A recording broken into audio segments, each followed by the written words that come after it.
All right, let's call the meeting to order. I'd like to welcome everybody to Lander for the annual ritual of the first meeting of the Joint Interim Corporations Committee. Very glad to have all you here, and I hope you enjoyed the travels across this very green state at the moment, which is almost surprising. So may we call roll, please? Good morning, Mr. Chairman. This is roll call for May 21st, 2026 for Joint Corporations Committee. Senator Boner? Here. Senator Dockstetter? Here. Senator Landon? Senator Steinmetz? Here. Representative Brown? Here. Representative Heft? Here. Representative Johnson? Here. Representative Locke? Present. Representative Lucas? You have to turn off your microphones because we have the. Representative Webb? Here. Representative Weber? Present. Representative Yin? Here. Co-Chairman Knapp? Here. Chairman Case? Present. We have a quorum. So everybody, we do have a real sensitive feedback situation today. And the microphones that everybody uses are the front mics. These are the school district's mics in the back, so those can go off. But so be careful, even with presenters and staff, everybody, we've got to be careful with not having more than one mic on. So with that, let's get moving here. I do ask all the attendees to please sign in when you come in, so we have a record of everything. And Jessica, are you gonna give us some background on public records and open meetings?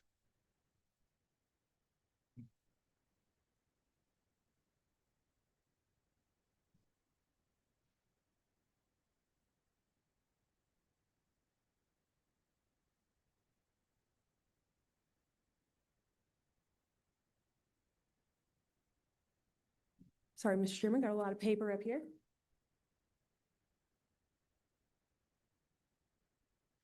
Okay, good morning, Mr. Chairman, members of the committee. My name is Jessie Schaefer. I'm a research analyst with Legislative Service Office.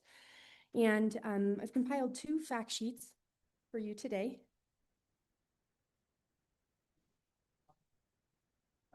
That's on the iPhone.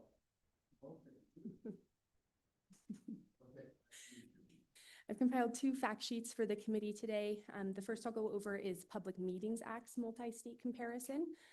This fact sheet is item number 302 in your meeting materials. The fact sheet itself was compiled in order to review elements of surrounding state Public Meetings and Open Meetings Act side-by-side comparison, hence the table there. The content itself comes from comprehensive research that was conducted during the last interim for this committee, and some changes, and that's Appendix A for this document. And then this document also includes a couple changes that some of the surrounding states have made to their Public Meetings Acts since the last interim. This fact sheet focuses on four elements. The first are what entities are subject to public and open meetings laws in surrounding states. What are their public notice and record keeping requirements? How can an entity hold executive sessions? And then what are the penalties for violating public and open meetings laws? So our surrounding states, the ones that were focused, Colorado, Idaho, Montana, Nebraska, South Dakota, and Utah. All of these states' Public Meetings Acts were enacted between 1955 and 1975, though Colorado's was through a citizen initiative in 73. Definitions of public meetings differ in different states, but the common theme is gathering of a public body to discuss public business. Minutes are generally required, but what to do with them varies. So in Colorado and Wyoming, if there's no action taken at a regular meeting, no publishing is required. In Idaho, Nebraska, and Utah, those pieces of legislation codify that minutes are part of their state's Public Records Acts, though it can be assumed that most are anyway. And then minutes of executive sessions are protected unless a court order comes about in Montana, Utah, and Wyoming. As far as public participation goes, this can take a couple different forms. For example, in Nebraska, South Dakota, and Utah, There's a codified right to provide public comment at every open meeting. There must be a slot for it. In Montana, South Dakota, and Utah, attendees are able to record meetings in the fashion that they'd like unless they're being disruptive. And in Nebraska and Wyoming, public attendees are not required to provide their names as a condition of attendance, but are required to provide their names if they wish to participate. All surveyed states include a list of permitted circumstances where a public body can enter into executive session, and those are going to be listed out in Appendix A on the corresponding pages in that box for executive sessions. For example, Montana has a list of 3 reasons about a public body may enter into executive session.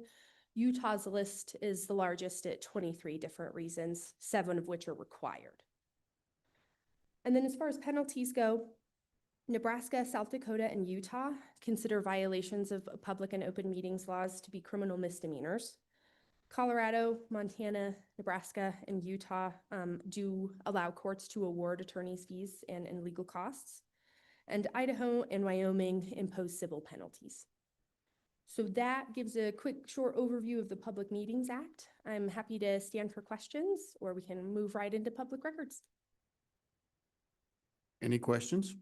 Any questions? Mr. Chairman, apologize for interrupting. When you do use the Who's microphone. speaking?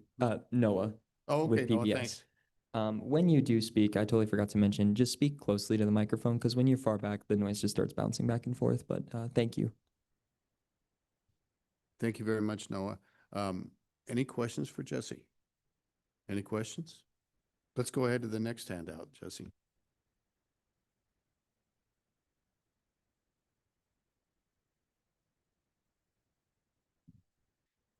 Mr. Chairman, members of the committee, the Public Records Act Multi-State Comparison Fact Sheet is going to be item 3-01 in your meeting materials. And is fashioned to be as similar to the public meetings fact sheet as possible, since these laws kind of go hand in hand. The content in this fact sheet is similar, comes from comprehensive research that was conducted in the previous interim. Appendix A is the surrounding states, very similar to the Public Meetings Act appendix. Appendix B is specific to the Texas Public Information Act. And the fact sheet has boxes that were updated. The content was updated because some states, namely Idaho and Montana, have made some substantive changes to their public records acts since the last year. This fact sheet's 4 elements consist of how much time an entity has to respond to a request, what fees an entity can charge, what states consider to be a public record and which records are exempt from disclosure, and what penalties are out there for violating public records laws. Appendix C was created to show the committee what Wyoming state agencies can adopt as far as a fee schedule based on rules promulgated by the Department of Administration and Information. And I'm not sure if I said it, it's specific to state agencies. A couple items of note here, the definitions of public records, and those are included in the boxes under record types and exemptions, shortened, of course, for brevity. In Wyoming, Colorado, Idaho, and Texas do specify that records are must be related to public business, where other states do define public records more broadly, namely South Dakota and Nebraska. All surveyed states except Montana exempt certain types of records from disclosure, and that's going to follow the same path. There are lists out in the appendix on Appendix A and B for each of those. Montana's standard for non-disclosure is based on whether inspecting a document would pose a demonstrable threat to public facilities, or if individual privacy exceeds merits of public disclosure, but they do not list out specific record types. And that's going to be on page 2 of the fact sheet.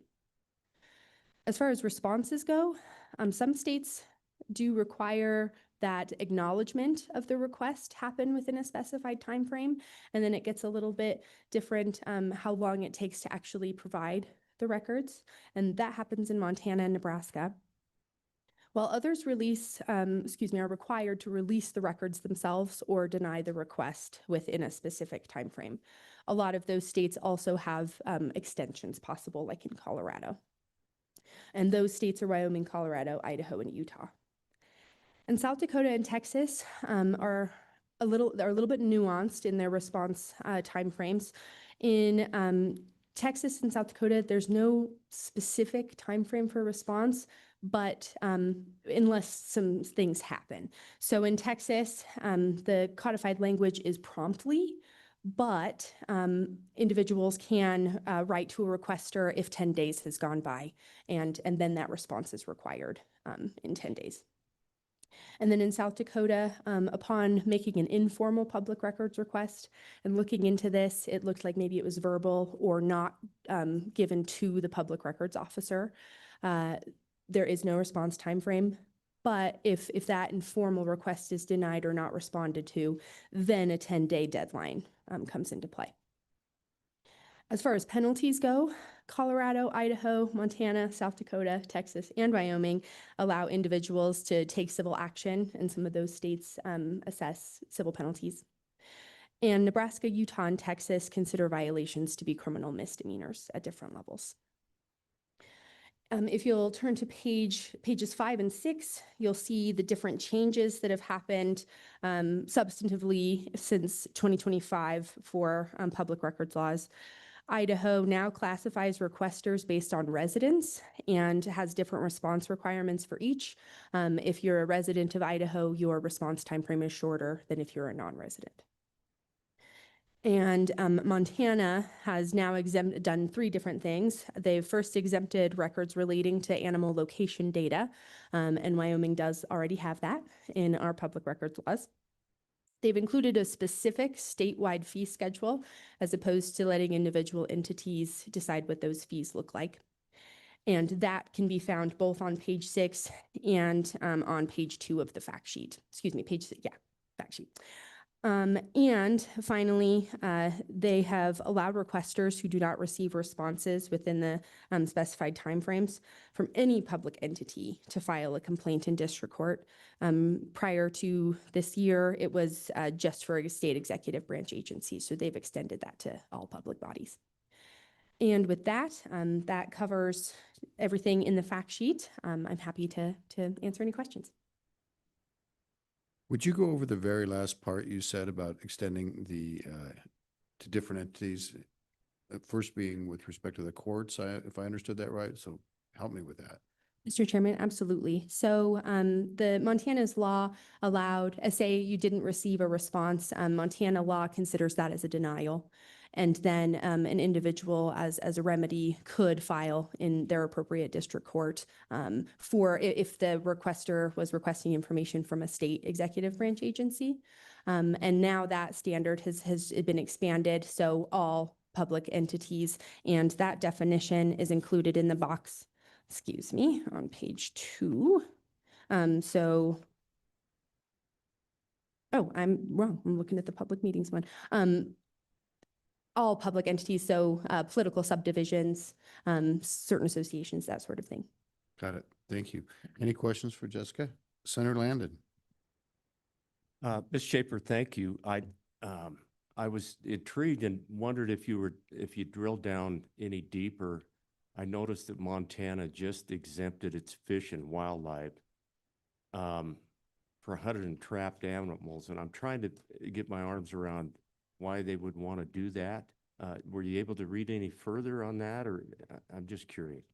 Mr. Chairman, Senator Landon, I did not look into the intent of that, but I did look at compare with Wyoming's exemptions, and we do include similar language. Wildlife location data is exempted. So as far as the intent, I'm not sure if I can answer, but Montana followed suit. We could speculate that it's to prevent hunters from obtaining information to have an edge on the location of wildlife. You have to figure it out on your own. I think that's probably it. Anybody else have questions for Chairman? Just one follow-up. You bet. Thank you, Mr. Chairman. So Ms. Schaefer, the other thing, I noticed Idaho has made some changes here recently. it seemed like, and maybe I missed it, but it looked like Idaho was the only state that has recognized the difference between in-state residents and, these requests that are coming out of Argentina. Is that true? And did you find that in any other state? Did I just miss it? Ms. Schaefer? Mr. Chairman, Senator Landon, you would be correct. Of the surveyed states, Idaho is the one state that does classify the requester itself. I think we're going to get some information from one of the other witnesses that are going to testify on this, that there are other states that have a bifurcated system, a two-tiered system. They don't necessarily do it by resident, non-resident, but we will hear that. And in fact, I received an email this morning about several other states, so we'll get to that too. Ms. Schaefer? Mr. Chairman, if I may, there are other states that do classify the request. So if it's a simple, immediately available request, response timeframes are different than if the agency has to, say, go into archive, or if it's an active use or that sort of thing. Excellent, excellent work. Anything else? Oh, yes, Mr. Chairman. Thank you, Mr. Chairman. So I noticed that Montana is a little bit different in that I think some of these are close, but they drill down into even bodies that accept governmental funds, such as associations, and so many of our topics overlap, I think, today. Is that correct? Sure.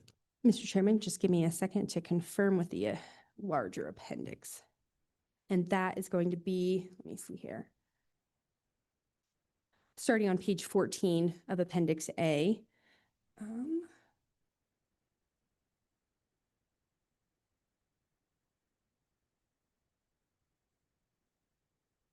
Mr. Chairman, I would have to look into what constitutes a public agency in Montana code. I'm not seeing it right off. But let me see here. There is, of the Public Meetings Act, there are a couple states that do consider associations as being public bodies. Let me see here. So in Montana, for public meetings, if you look to that box on page 3, organizations that are supported by public funds are included in the Public Meetings Act. And it could be construed, though, don't quote me, that minutes and documentation that's provided by those Montana associations would be part of the Public Records Act. That makes sense. Anything else? Thank you, Ms. Schaefer. We really appreciate you. Ms. Potter, would you like to join us at the front?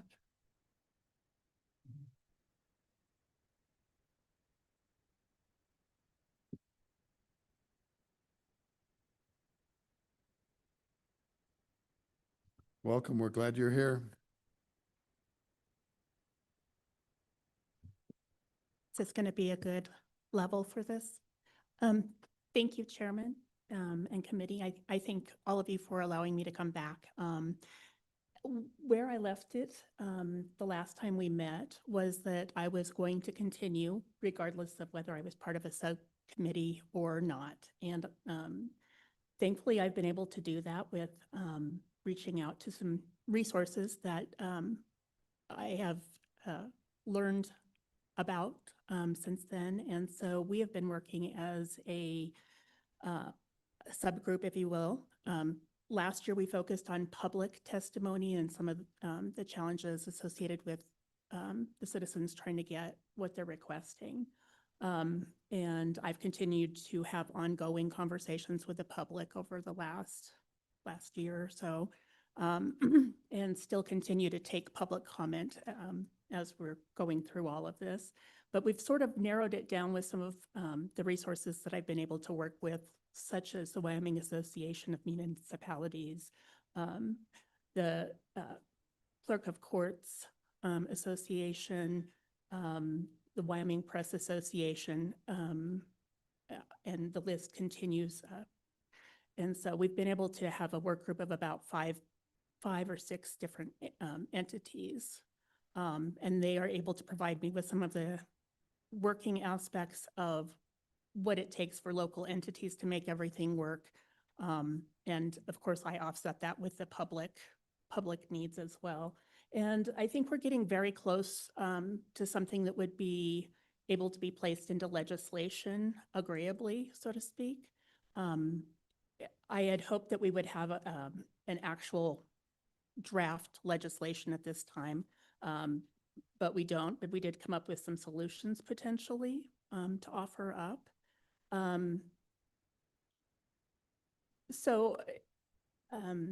Sorry.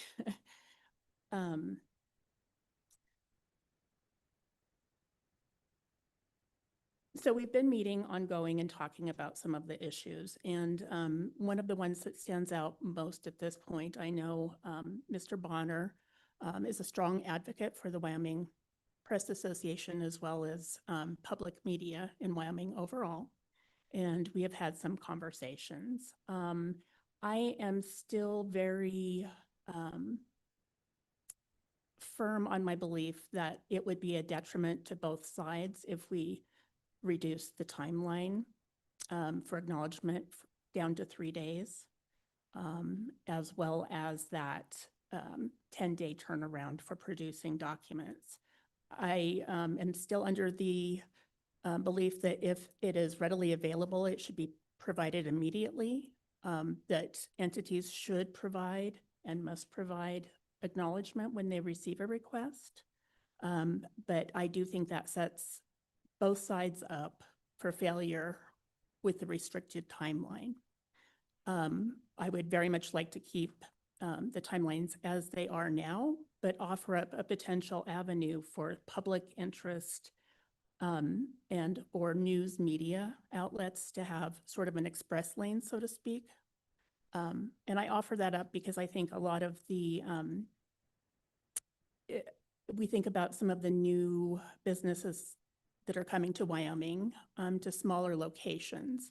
And that is really an issue for local entities to be able to provide voluminous amounts of information and process everything with their regular needs all the time. I mean, if you think about it now, I had a request that was very voluminous from an out-of-state individual. And the clerk is very happy to help with that and provide that, but they're getting ready for elections right now. You know, there are certain core functions that they're responsible for, and they're still limited in nature with the amount of staff and time that are available. I have individuals coming to me from the clerk aspect saying, you know, I come in at 6 or 7 in the morning and I stay sometimes until 10 just trying to make everything work. Ideally, that's not sustainable, I don't think. So I take consideration into that. I have been also understanding that in some areas of the state, there is still a lack of acknowledgement or understanding that the smaller local entities or special districts are also required to follow the Wyoming Public Records Act. So I've been spending in, yes, sir. I'm told that you need to pull that microphone a little closer. I'm so sorry. There you go. Is that better? We'll find out. Okay. My apologies, Chairman and group. And so I've been really trying to make a diligent effort to make sure that more training is going on as well. As one person, it's been very challenging, but with the work group folks that I've been using as a resource, they've allowed me to help maximize my training capacity, which has been wonderful. So I can get out to more people. And so I think that that's going to make a difference, and I'll continue to do that as well. So I do think that there's a lack of knowledge at the local levels. I've been having an increase in special district challenges because they're not aware. Some of those folks are in the field all the time. So I don't think it even, you know, it's in passing, so to speak. They're like, we're small, we don't get much money. And I'm like, well, you're still taking funds. You're still a special district. You're still obligated. How can I help you make this work? So I'm doing a lot of the outreach. I'm also doing public training along the way. A lot of citizens don't know how to navigate a public records request and what's expected when they make requests of an entity.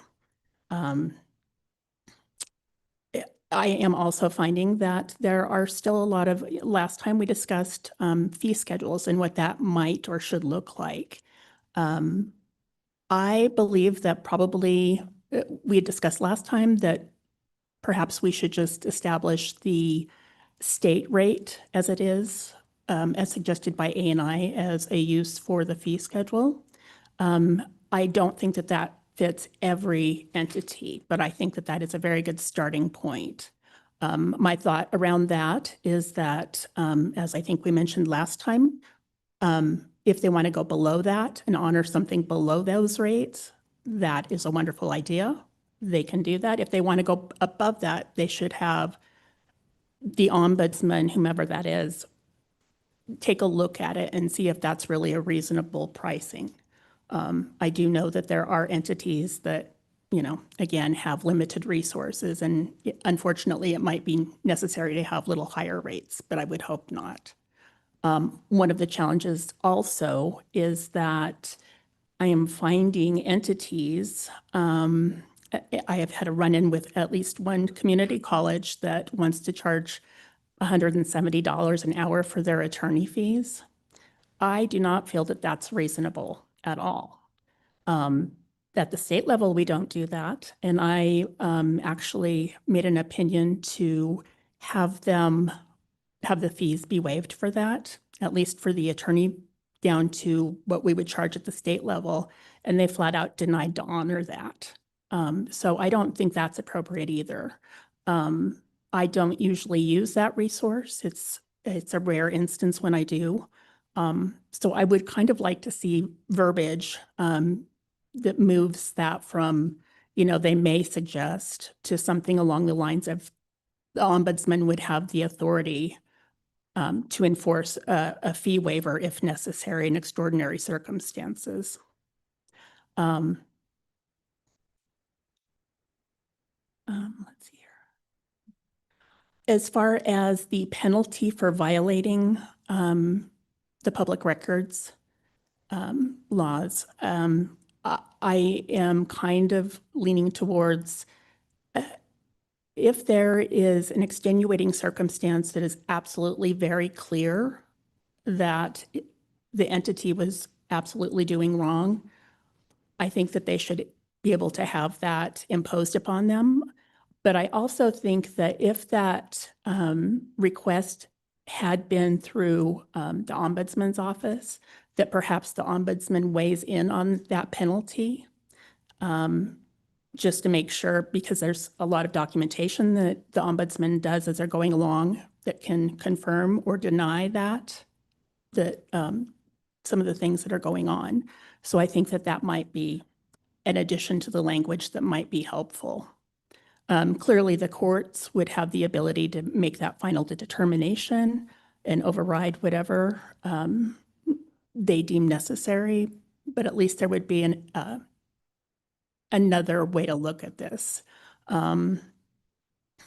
Ideally, my guess is that we're trying to avoid having a ton of people go to district court and use up the court's time for public records, but I do acknowledge that there are going to be circumstances where that's going to be required, and I understand that. I view the ombudsman's position to try and mediate that as best as possible.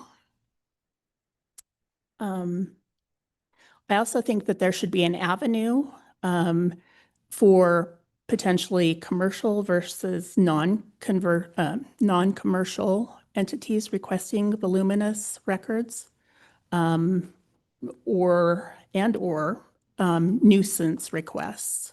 I'm finding an uptick. I worked with the Wyoming Department of Transportation, and they have a requester that's turned in at least 22 requests in 1 month. which is unreasonable. I am currently working with both parties to navigate that to help the requester really fine tune what they're requesting. But there are circumstances when people just get frustrated and want to prove a point. And so I'm trying to navigate that challenge. So that is a consideration I'd like to see.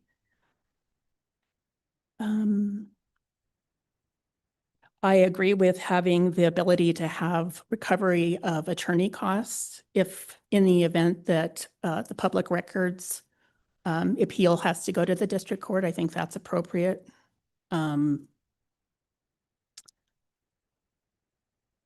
I kind of also, I want to acknowledge that this may sound, how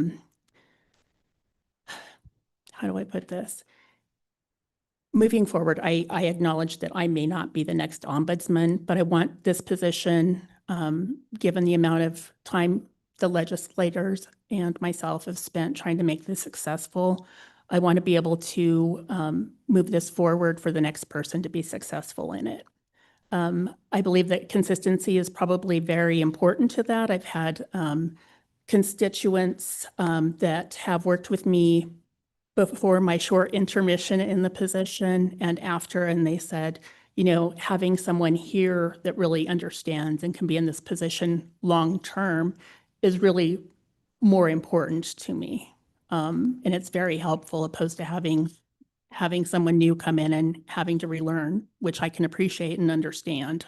And I do think, as I was telling Representative Webb this morning, I'm up to 49 cases currently for one person doing training, responding to each and every one of the requesters and complainants as best I can, as well as doing legal research. I always contact both parties when I'm working with mediation requests. It's just, I'm failing miserably, if I'm honest right now, because I'm just so overloaded in spite of my best efforts. So I do think that there should be some resources potentially to assist with this if we want to make this successful. One of my thoughts too, just as a something that I've run across, is that when there are entities that are having challenges with their public records, either providing them or they're not following the statute, there are usually other ongoing situations behind the scenes. It's usually sort of a preliminary view of something else in the district that's going awry. I am finding people trying to come out to me and help me understand open meeting issues they've been having. You know, that is not currently in statute for my purview, and I explained to them as they come in. However, I would argue that you cannot have one without the other in this case. I have reports of individuals in entities not providing documentation at public meetings, and then the minutes are either not available ever, or exactly what was said is not what's in those notes. Obviously, that's not, you know, not something I can assist with, but if an individual is requesting those documents, they're not going to potentially be accurate, and they may not have them. And I find that problematic for the transparency purposes. So potentially with the ombudsman's position, in addition to assisting, one of my thoughts is that a position for an open records or an open meetings ombudsman be created, and potentially those two positions could overlap and cross-train a little bit. That would alleviate, if someone leaves, there would be a backup to help offset that workload, as well as, you know, an additional, right now I work, I won't say in a silo, but I don't have, aside from the attorney's office, I don't have a lot of room to bounce ideas or thoughts of to make sure that I am thinking about this reasonably, right? Because I am a citizen, I think that's valuable, but there's also the legal aspect of this. So I'm trying to balance both, and all the voices that share their welcome knowledge with me that I need to know and to be useful and helpful. So I think that that would be a potential avenue rather than, having additional administrative staff or any of that. Because right now I write my own letters. I do my own correspondence. I do all of the tracking of the calls and trying to keep up in the system that logs where I'm at, how many I have, and et cetera. So that's one of my thoughts. So I have been bouncing these ideas potentially off of some of the resources that I have. And so for what that's worth, I'm trying to make the most efficient and effective use of this position, while utilizing some of the resources that towns and local entities already utilize to make it more useful and more timely. So I think that kind of concludes that aspect. I did, for the most part, really appreciate the draft legislation that we have in front of us, minus the 10-day production and 3-day acknowledgement. I thought that that was very good. So I will stand then for questions if I may. Thank you very much for your testimony. We appreciate it. Questions for Ms. Potter? We got Senator Boner. Let's go to the Zoom first. Welcome. Oh, thank you, Mr. Chairman. Appreciate it. Just a quick question dealing with the sort of chronic or harassing requests potentially. I see some states, instead of changing their overall procedures, they have the ability to designate a chronic requester, if you will, as such, and treat them a little bit differently than the general public. Have we just considered that possibility instead of changing the entire system to deal with these bad faith or unreasonable requests, have some process with, of course, third-party verification or concurrence that would designate individual entities as sort of these folks who are on fishing expeditions or acting in bad faith? Committee Chair, Senator Boner. I have looked at that, and I think that that would be a splendid idea, actually. That would be my preference, quite honestly. So yes, I'm amicable to that and that language and what that would look like. Thank you. Thank you, Mr. Chairman. So taking this just a step further, I appreciate what you do, first of all. I think this is something we need to get our hands around, our arms around,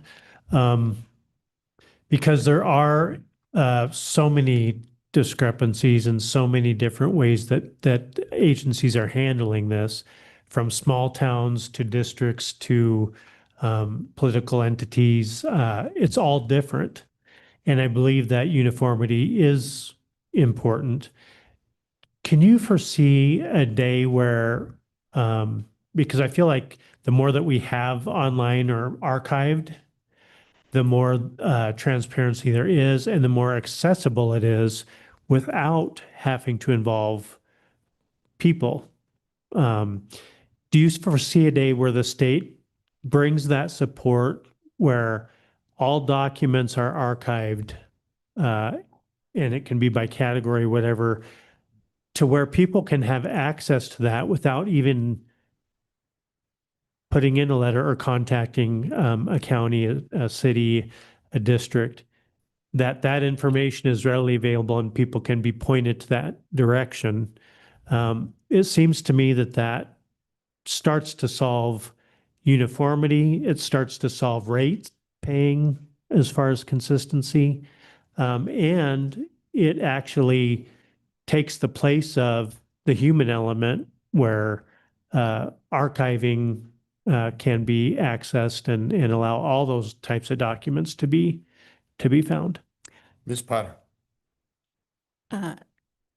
Chairman Case, co-chair. I can envision this to a large degree, not entirely people-less, if you will. I had a conversation with the State Archives the other day discussing this as well. I know Representative Yin at the last meeting mentioned that, wouldn't it be nice to have someone like UW or the Department of Enterprise Technology come up with a solution to make all of this happen. And I agree, that would be amazing. Shortly after that meeting, I did speak with UW, who said that they didn't really feel like that was something in their wheelhouse that they could take on. I have had discussions intermittently with the director of ETS, and he thought that would be wonderful, but that comes with a price tag. And I think a lot of these situations, as much as we don't want to grow government, require some funding to make happen, whether we like it or not. And so that's the biggest hurdle I anticipate. I will also say that there are public records. There are variables, shall I say, of public records that perhaps would still require a person to assist with, just for redaction purposes, because the person of interest can have a little bit more information on a document than just the general public could be in certain circumstances. So I do think that there is, yes, for the general actual transparency purposes of, checkbooks, what's been spent, who attended, the normal everyday, day-to-day stuff. Absolutely, that could be uploaded and potentially and easily found. That would be amazing for everybody, less complaints, make people more self-sufficient, but there are always going to be those little one-offs that could still require a person. I do think that Auditor Racinas will be addressing kind of this area as well in her testimony. Anything else for, yes, Representative Webb? Thank you, Mr. Chairman, and thank you, Mrs. Potter, for being here. And I appreciate your work. I know you've been very responsive, and I do appreciate that. My question, I think, is just a simple one. Under Appendix C, I don't know if you have that, page 1. It talks about the service, the cost up to $180 of production and construction cost. Is that currently the state recommendation or price or whatever, or where does this number come from, if you know? Chairman Case, Representative Webb. So that specific one, the state's A&I fee schedule is that they shall waive the first $180 of a request. Anything above that becomes, I believe it says actual cost. Let me just pull this really quick. But they set up a per page amount, what it takes for special circumstances to produce. My apologies, it's taking me just a second. But ultimately, no, let's see here. Goodness.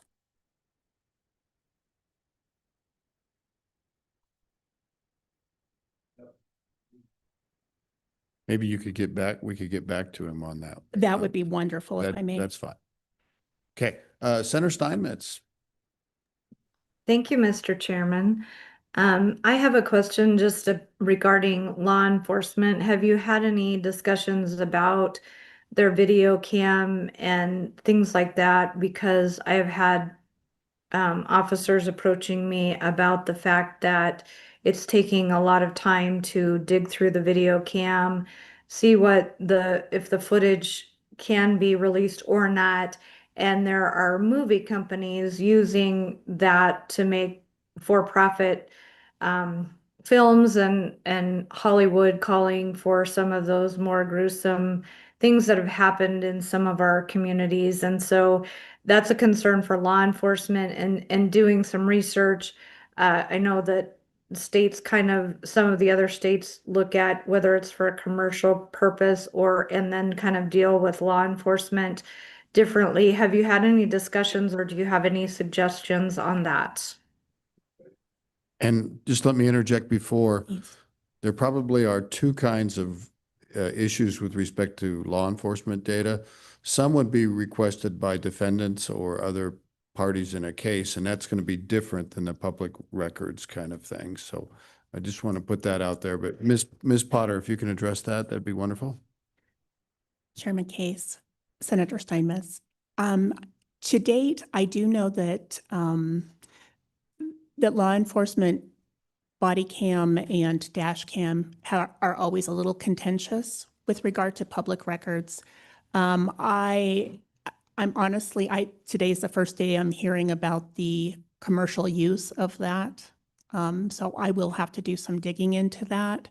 But I honestly am a firm believer that we don't want to re-victimize families of Wyoming and their significant others left behind. So I do think that there's room for improvement on that, and I would be open to working with everyone to find some common language on that. But I do apologize. This is the first time hearing of that specific circumstance. Thank you.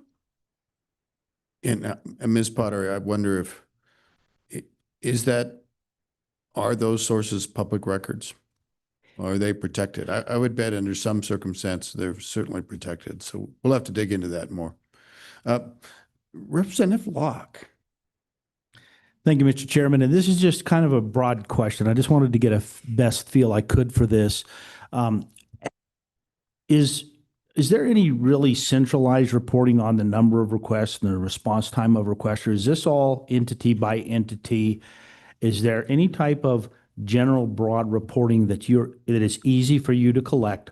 Or is this really entity by entity and reactive to complaints or requests? I just wanted to get that broader feel. Thank you. Ms. Potter. Chairman Case, Representative Locke. I can tell you at this point, because not everybody uses electronic mechanism to capture those requests, it is individualized. I think that could potentially be one of the benefits of having something more centrally located. I do know that there are some of the rare folks within the local governmental entity that can afford the software. Generally not many though. So there would be a handful that would have that and could produce that quite easily. Myself, I have a spreadsheet that I keep and I try to update as often as I can. But again, that's a spreadsheet and it's representative, but probably not as good as if you were using some sort of software or another mechanism that could capture all of that at once. So to answer your question right now, some are, some are not. So that's one of those things that should probably be regulated as well if we're looking at it. All right. Anybody else? Any other questions? Senator Landon. Mr. Chairman, thank you. And Ms. Potter, I don't know if anybody told you this, but that's a lifetime appointment for your. No, I appreciate all that you do. And I appreciate the vision that that this committee had 5 or 6 years ago when and Chairman Case and I were on that committee, and Chairman Case played a big role. This has gotten a lot bigger than I think I would have ever dreamed. And so driving over here, I had the question in my mind, do we provide you with the tools you need and the authority to execute the decisions that you need to make? And you kind of touched on those, but can you speak to that? Do you feel like you've got the support that you need and the authority that you need to do the job that we put in place? Ms. Potter, would you please answer those leading questions? Yeah.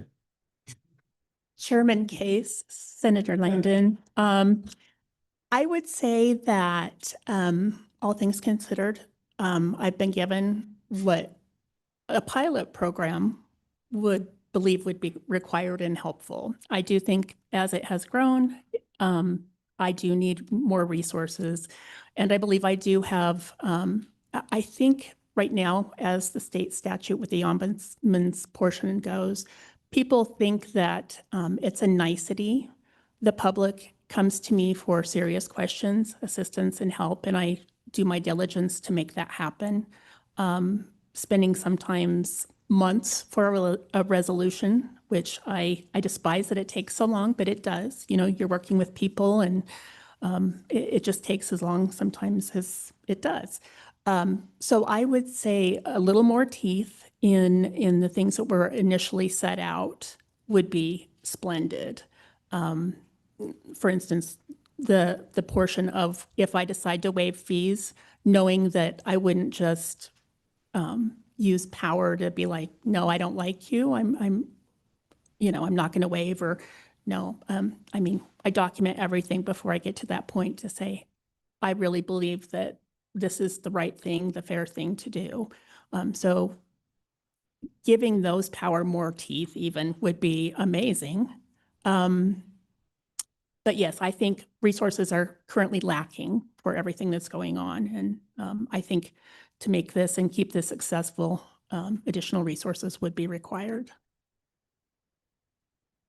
Mr. Chairman, Senator Dockstader.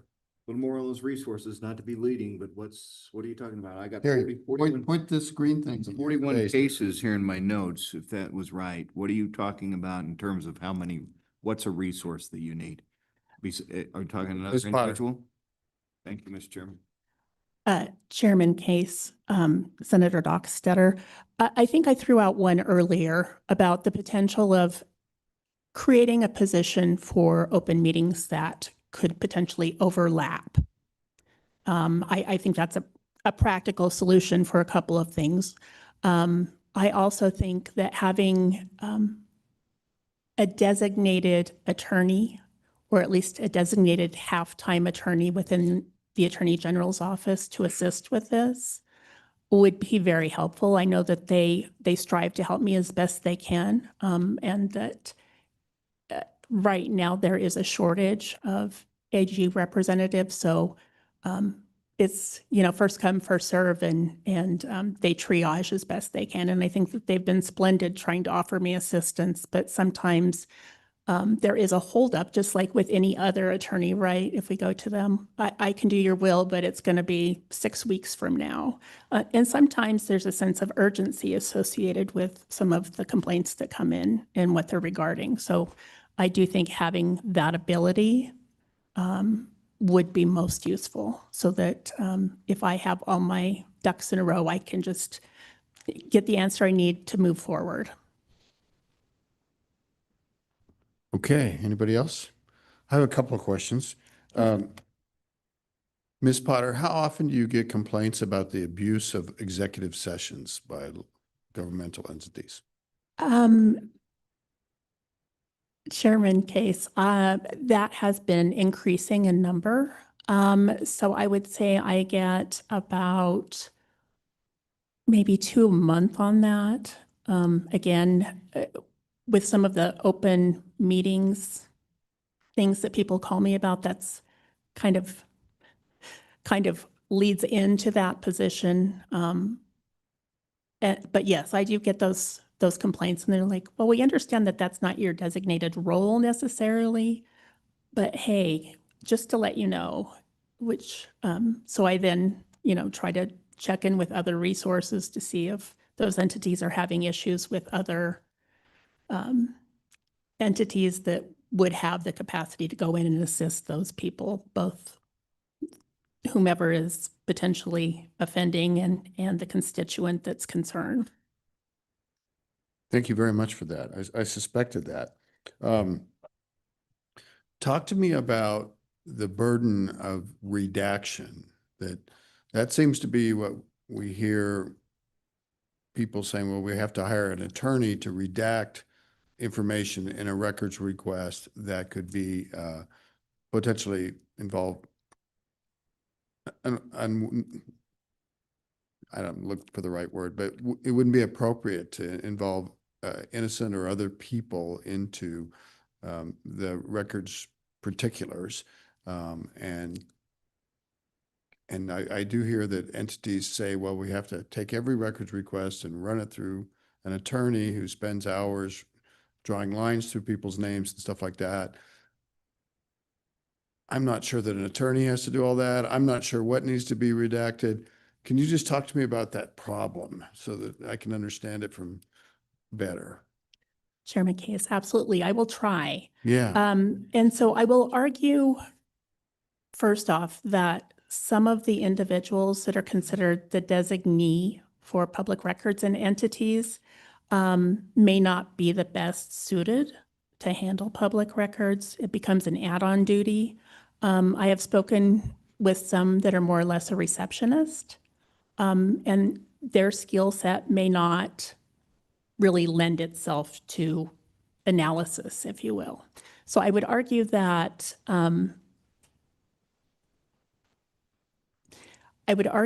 not everything would need an attorney to be reviewed. It would not need to be reviewed by an attorney. But I also agree, is the statute is set out, you can be penalized for releasing something, and I think we've seen this, for releasing something you should not have. You can be sued, you can be fined, maybe both, and there are other ramifications as well. If you don't provide it, you're going to get some ramifications either. So I think that sometimes the entity providing the documents is kind of square in the middle, if you will, trying to navigate that. And I think that there's good reason for both sides on that. I would also argue that, I think there's some common sense associated with basic redaction on everyday type things. If you're looking at town hall meetings and those public meetings that are, something that everyone's been at, they know what's going on, they've heard it.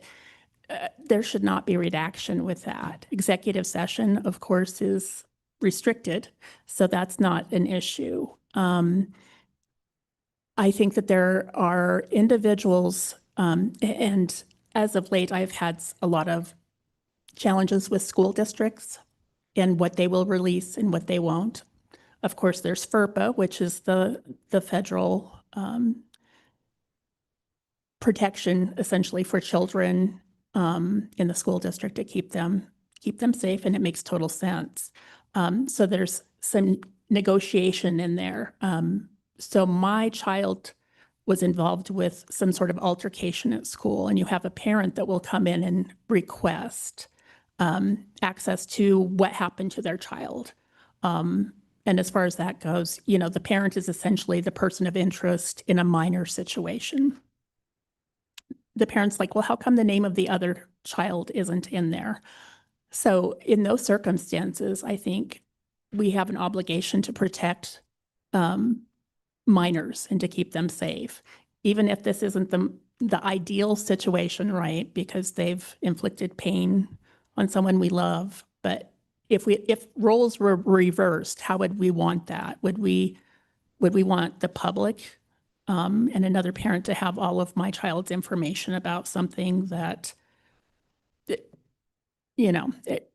so I think that that's sort of where that goes. I know that I've been handling a lot more corporate requests for contracts with entities that are, with the state of Wyoming, of course, UW, even local hospitals or those sort of things where they have signed non-disclosure agreements, which make the navigation of what can be released and what can't a little more challenging for folks. I don't know that the average layman would be able to negotiate that well without violating something. So I think that there are circumstances where that does become cumbersome at times.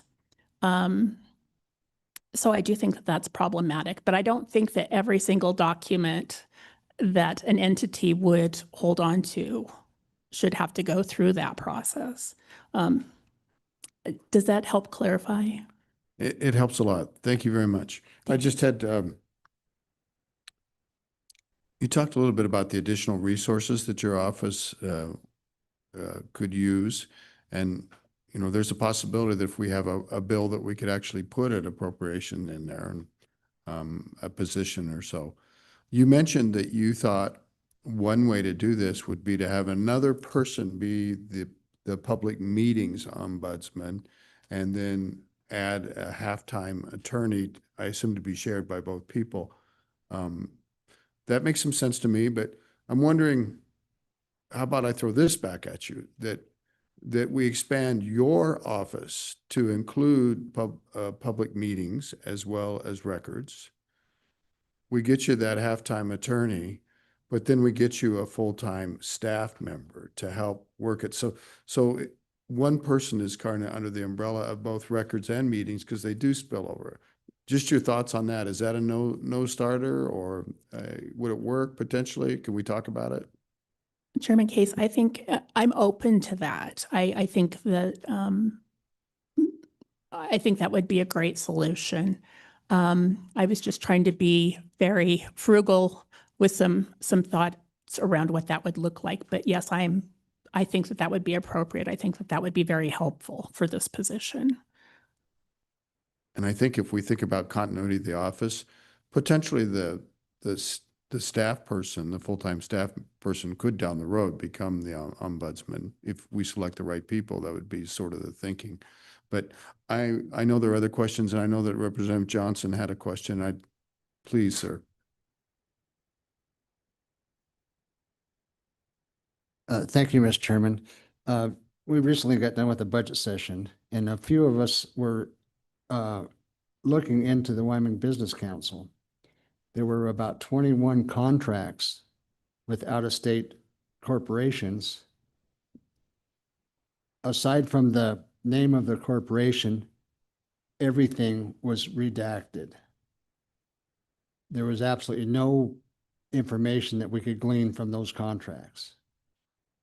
And so I'm saying, at what point are they using redaction to hide stuff from us? It's pretty upsetting when you get something like that. Thank you. Ms. Potter. Chairman Case, Representative Johnson, I honestly would have to look at that. I do know that I've gone a couple of rounds with a different state entity regarding what they could and potentially should release. And I've had to go back and forth to get them to release more on those specific contracts.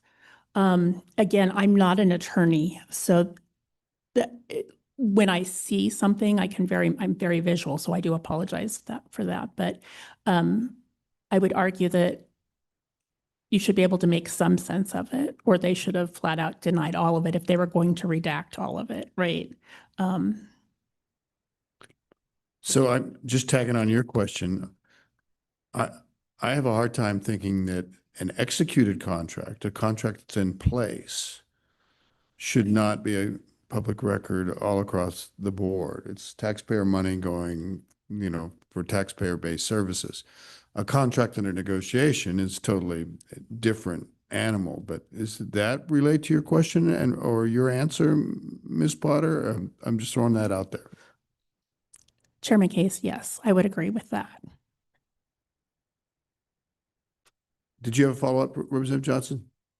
I think you kind of answered my question. I think that if it's a contract that is already written and in place, that should be open to the public. Is that correct? And that wasn't what happened. So that's my gut. That's what my gut tells me. I think Maybe that's somebody will we need tell to me visit why that. that's not appropriate, but Senator Dockstader. Thank you, Mr. Chairman. Ms. Potter, your thoughts on a full-time person in your office versus maybe full-time in the AG's office and maybe part-time in your office? A little feedback on that. Ms. Potter. Chairman Case, Senator Dockstader, I I am open to anything, actually. Um, uh, This is kind of a nuance for me, right? As it grows, I think of all the things I could have, but I don't want to over ask. I know. You might be at a good time. We might be pretty favorable, so. Which I appreciate, but one of my concerns is currently right now, yes, I think that things are very high, like my workload is very high. I think if there were an open meetings person, that likewise, they could probably start with a larger, I hate to say that, a larger workload as well. I just think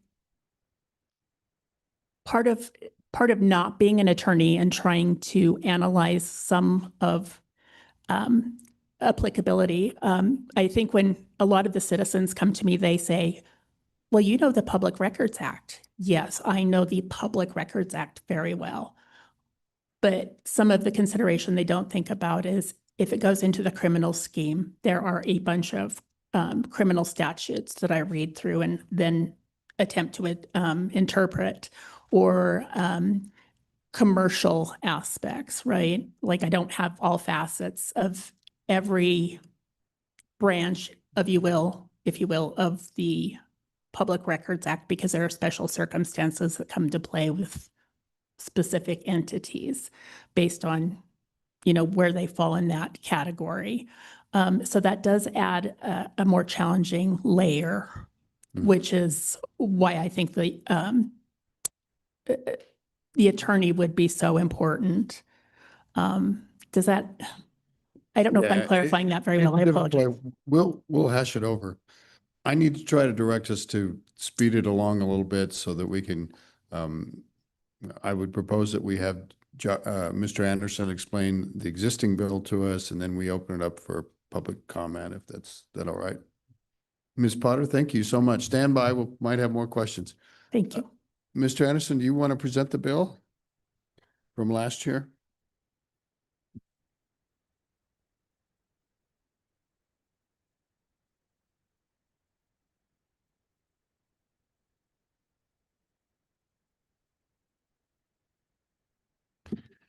Morning, Mr. Chairman. Good morning. Go ahead. Josh Anderson, LSO. So last year, this committee voted to introduce a bill to the session. It was Senate File 49. Apologize, I don't think it's in your printed materials, but it was just sent electronically, and of course is also on the website from bills from last session. So again, it was 2026 Senate File 49. Just quickly through the bill, Mr. Chairman, on page 2, the first change to the definition of official public records. This was just an issue that came up towards the end of our discussions last interim, and adds specifically plea agreements and non-confidential portions of sentencing memoranda. Then the next change, Mr. Chairman, is on page 3. And this was briefly discussed earlier, but the bill would have added a requirement for the governmental entity to acknowledge receipt of a request for a public record to the person making the request not later than 3 business days after the receipt of that request. Continuing on to page 4, again, then a conforming change there on line 6 and 7, that if the record is readily available, it shall be released immediately when that request is acknowledged, so within that 3 days. Then in paragraph 3, here's the change. All public records shall be released not later than 10 days instead of 30 calendar days as under existing law. And then existing law provides an exception for good cause exists preventing the release, and this would delete that and say, unless the government entity requests an extension from the Ombudsman. In paragraph 4, that's again dealing with that request. Upon the request by the government entity, The ombudsman may authorize an extension to release public records if good cause exists, preventing release within the time period as specified in paragraphs 2 or 3. The records shall be released on the date specified by the ombudsman, which shall not exceed an additional 30 calendar days or another specified date if mutually agreed to by the parties. Continuing down on page 5, again, just a conforming change there on line 13 related to that date determined under paragraph 4 above. And then at the bottom of page 5, if someone files a complaint with the ombudsman may refer that matter to the Attorney General or the district's attorney, who may apply to the Wyoming District Court to enforce compliance with the act. The next section's dealing with fees on page 6. Again, as was briefly discussed earlier, the bill would have said that a governmental entity that is not a state agency shall use the fees adopted by rule unless paragraph 1, the governmental entity charges lower fees, or 2, upon request of the ombudsman for approval to charge higher fees, that is approved for good cause. And then finally on page 7, Mr. Chairman, dealing with penalties, the fee or the penalty was increased from $750 to $2,000, and then added a sentence at the end that the court may award the prevailing applicant reasonable attorney fees. So that was the bill from last year, Mr. Chairman. I'd take any questions. Great job, Josh. Any questions for Mr. Anderson? Go ahead, Representative Johnson. Mr. Chairman, where can we find this draft bill? So there's a link in an email you just received, or you can go to the legislative website to last year's session, and it's Senate File 49. And is this public information? Can you give us the password for the Wi-Fi? I'm using the public Wi-Fi here. There was no password. Fremont Public, it's called. Fremont 1 District? It should be, And I think, believe it's a visitor, maybe, Mr. Chairman. Visitor or public, yeah. Sorry. And so Senate File 49, it's the bill that this very committee came up with last year. It was kind of at the last moment, at the last meeting, where we said, well, really, I think at the time, Ms. Potter came in and said that we should move forward with the bill. And I think we decided we wanted something to move forward. So we did produce the bill and move it forward. It failed introduction in the Senate by it got 15 votes out of this in the Senate for introduction.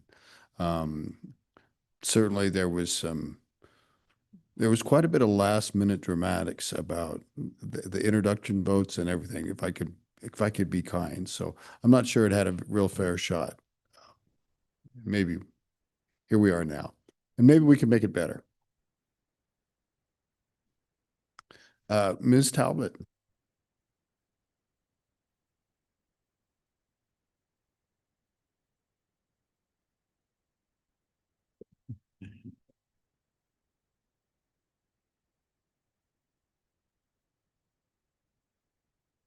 Mr. Chairman, that bill is online through the corporation's meeting materials, as well as, of course, like Mr. Anderson said, through the bills of last session, and then it's also in your email this morning.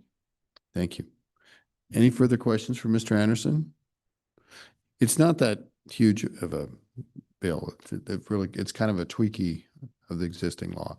But I think some of the things that are significant is it does give the ombudsman more power, and it imposes the fee schedule from the state, although it allows that to be waived.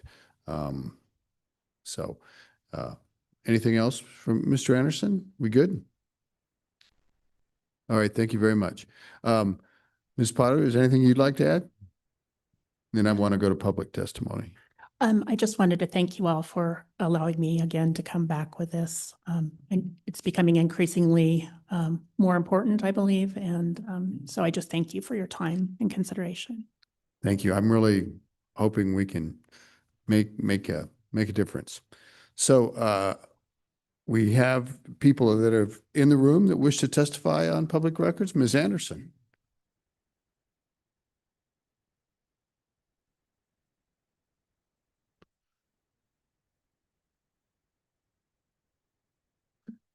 Go ahead, Ms. Anderson. Welcome. Good morning, Mr. Chairman, members of the committee. My name is Betsy Anderson, and I am Governor Gordon's Deputy Chief of Staff and General Counsel.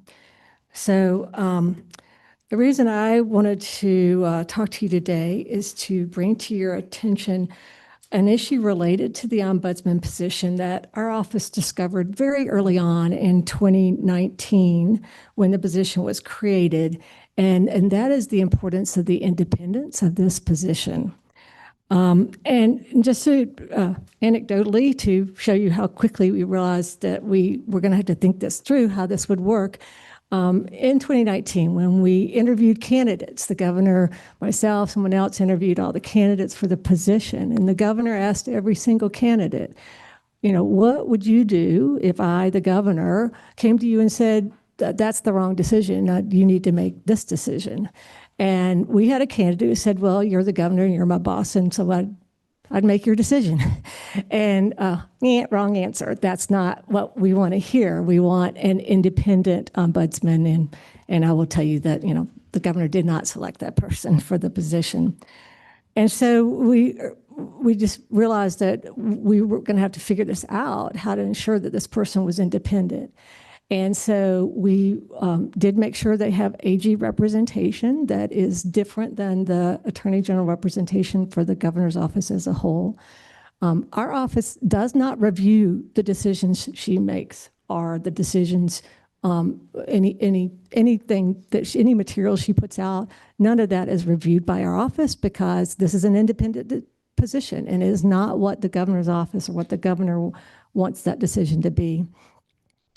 Early on, so we've had 3 different people serve as ombudsman in this role, all 3 women, so you'll probably hear me say her or she. But so early on, and you asked back in 2019 not be an attorney, and so we wanted to respect and honor that. And so these people, none of them have been attorneys. So, but they do. It's nice to have a sounding board, and we would. If the ombudsman wanted a conversation, wanted a sounding board, myself typically and the special counsel, but I can't tell you how many times we've said it's your decision. You know, we can talk you through some factors if you'd like. I think that we really don't do that much anymore. Darlene is very comfortable with it and does have AG representation. But those are the types of things that we kind of put forward to ensure that the ombudsman is independent and is not making a decision that she thinks that her boss or the governor thinks should be the decision. And so I come to you with kind of 3 recommendations on how I think moving forward, and I think this has been successful. 2019, I didn't know how this would look, but I think it has worked quite well. And so we're to the process of tweaking this, and I think just making it better. I think this is one of the things that we can help make this better. So the 3 recommendations I would have to try to help isolate this position from any undue influence would be, first, currently the position's at will. I think the position should be, you cannot terminate without cause. So, and there is precedent for that. We have one director who is not an at-will employee, and that's the director of audit. And it's the same concept, right? You don't want the director of audit to be subject to undue influence, to say, hey, don't look at that, that's not important. And so that's my first recommendation. The second would be that I do not believe the position should be housed in an elected official's office. And the reason I say that is because elected officials are under greater pressure. They're in the press more. Certainly all of our other agencies sometimes can be in the press about public records requests, but really the frequency is much more with an elected official. And they're up for election, and so there's a lot to that. So my suggestion would be that the person be housed in the Department of Administration and Information. I think there's a lot of options here, and you can think through that. One option I would probably not propose is in the AG's office. Again, you did not want an attorney. We have not hired attorneys. Certainly, there are people in the Attorney General's office who are not attorneys, but I think the perception would be that people think they're talking to an attorney if the position was in that office. So that would be the one I'd say no. Like I said, lots of different options. I throw out A&I, but certainly something you can consider. And then I think the last thing is that I don't think the ombudsman should be hired by a single person. Sometimes, especially when you look at elected officials, they have an agenda. They have a particular agenda, and they can hire somebody that instead of looking for somebody who's going to be impartial, unbiased, and really make what is a fair decision for all parties involved, they might hire somebody that promotes their agenda. And I don't think that's what the role, that is not the role of the ombudsman. Again, I give an example, the director of audit. By statute, the director of audit is hired by a majority of the governor, the secretary of state, and the treasurer.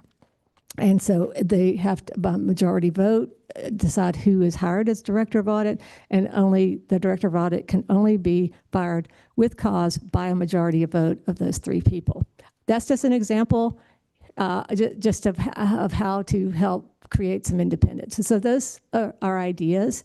And I do want to say, I did not speak to Ms. Potter about this until just last week. I reached out to the chairman probably about 6 weeks ago that this is something our office has thought about for a while, and we would like to present this to you. But again, it's the independence goes both ways, right? And so I did talk to the chief and the governor about this, but I really went to Ms. Potter last week, no surprises for her, on my testimony today, and let her know that this was something that we would be presenting.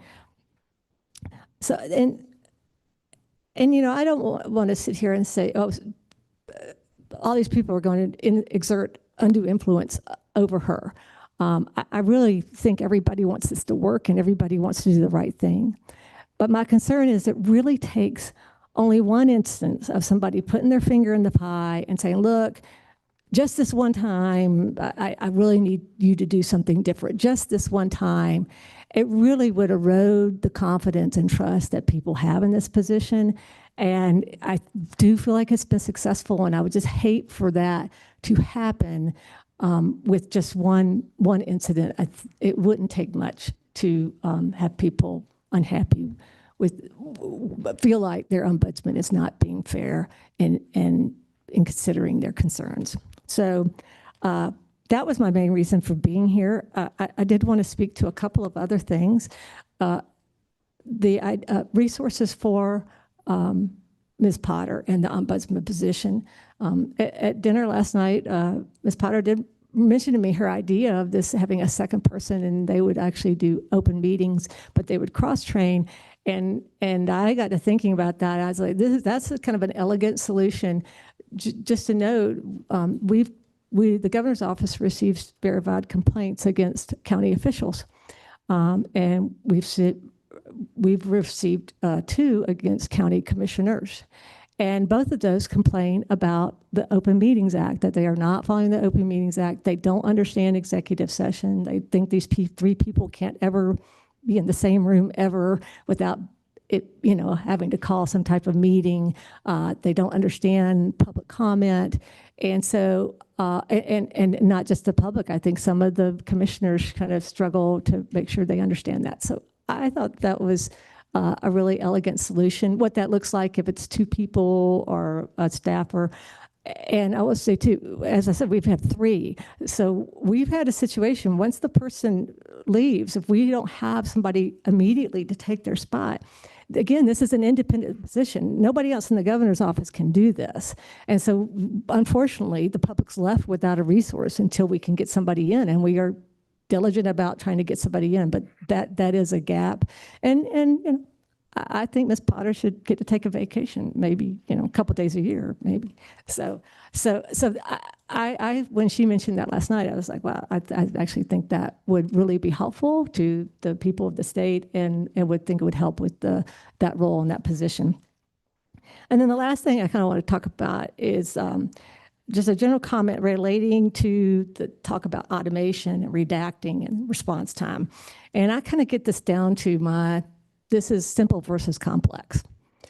And we've got some simple ones. The auditor did a fabulous job on putting stuff online. And I think in the past, Mayor Collins has talked about how they kind of got monthly requests that were kind of standard, and you can pretty quickly respond to those. I mean, I will note automation costs money, but I think there are some of those.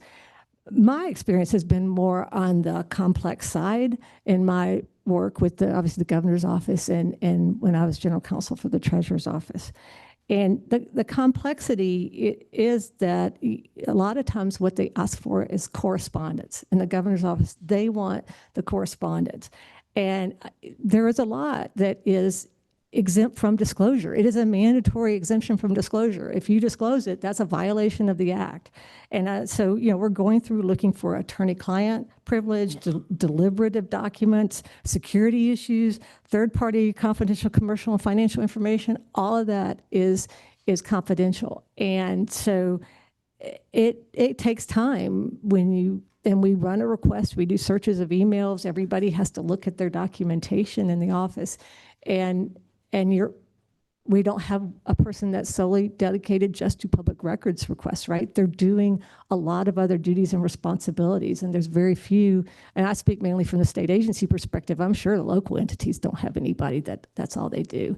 And I don't think, there may be one that maybe of our agencies that devotes one person. So you're trying to juggle all this, I've got rules, they've got deadlines, you've got extraditions and commutations and all these things, and you're trying to struggle that, and then you have to get through 1,000 emails and ensure that any of that type of information is redacted. So that's where I don't feel like those types of information would lend themselves to automation. That's just not different. And I will say this too, our request a lot is for emails. There are millions of emails. I mean, I don't know how you would automate the emails. That would be just such a huge, but obviously we back those up for the state, and so there must be a place somewhere that would be an ETS conversation. But this is where I really feel like those types of, you have these deadlines, these response times in the bill, but this is where I really feel like the ombudsman is a crucial role, that you have somebody who really looks at the practicalities of what it takes to get this information, understands the importance that the citizen has to have this information, but can hopefully get the parties together to really come to what is a realistic process. Sometimes we don't give it all at once. We give it as we get stuff done so that we can continue, hopefully there are options of how to get this out more quickly. And so, but I did want to speak to those matters. So at this point, I'm happy to stand for any questions. Any questions for our witness here? Please, Representative Webb. Thank you, Mr. Chairman. Thank you, Mrs. Anderson, for being here today. Appreciate it. I kind of get the feeling that we're not blazing the trail on this thing, and this may not be a question just directly for you, but has anybody ever collected any information on how other states are handling this, and so that we have some best practices to look at? Well, we did have staff present 2 reports, but Ms. Anderson, please. Mr. Chairman, Representative Webb, I focus more on just getting it done than asking other states what they do. The only thing I know that people have said to me for years is that Virginia only allows residents to make public records requests, and I've always thought that's a great idea. And that when I was at the treasurer's office, we had a lot of data miners, all from out of state, who wanted mainly our information on public equity investments, right? Private equity, because private equity investments are private. And that was a huge amount of work. I was the one that processes public records requests. And I said that's kind of a morale issue where you don't feel like, no, this isn't because somebody cares about Wyoming. This isn't because somebody wants to make sure that our officials are doing what they're supposed to do. This is somebody that wants this information so they can turn around and sell it. And I worked on another public records request from a reporter in Wyoming that was just as extensive, if not more so. And that was much easier for me to work on than when a data miner came and wanted all the responses to all the RFPs, all 20 of them, that were filled with confidential commercial financial information that I had to review and redact, and all the other work that I wanted to work on and I didn't get to because I'm working on this for a data miner. So that's the only thing I know is the Virginia story. I always thought that would be great. But other than that, I've never really researched what other states and how they handle it. I'm very conscious of time, so I hope we can keep our questions and our answers shorter, but Representative Webb. Thank you. And I'm looking more at the logistics of things, and we don't have to discuss that right now, rather than the legal side of things, what's required by statute. Just the logistics of carrying out this kind of stuff, what other states do. So. A quick note, I think that will be serious consideration of a two-tiered system that looks at either citizen requests versus other requests. Maybe commercial will be the division there, maybe residency is a possibility, but we seriously will look at that, I promise. Anybody else? Anybody else? Ms. Anderson. Thank you, Ms. Anderson. Stay close. Who's next? Is it this Press Association? Let's hear from you.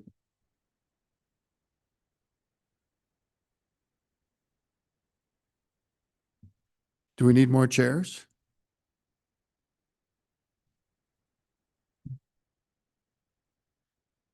Good morning, Mr. Downing, Chairman. Members of the committee, Jonathan Downing on behalf of Wyoming Press Association.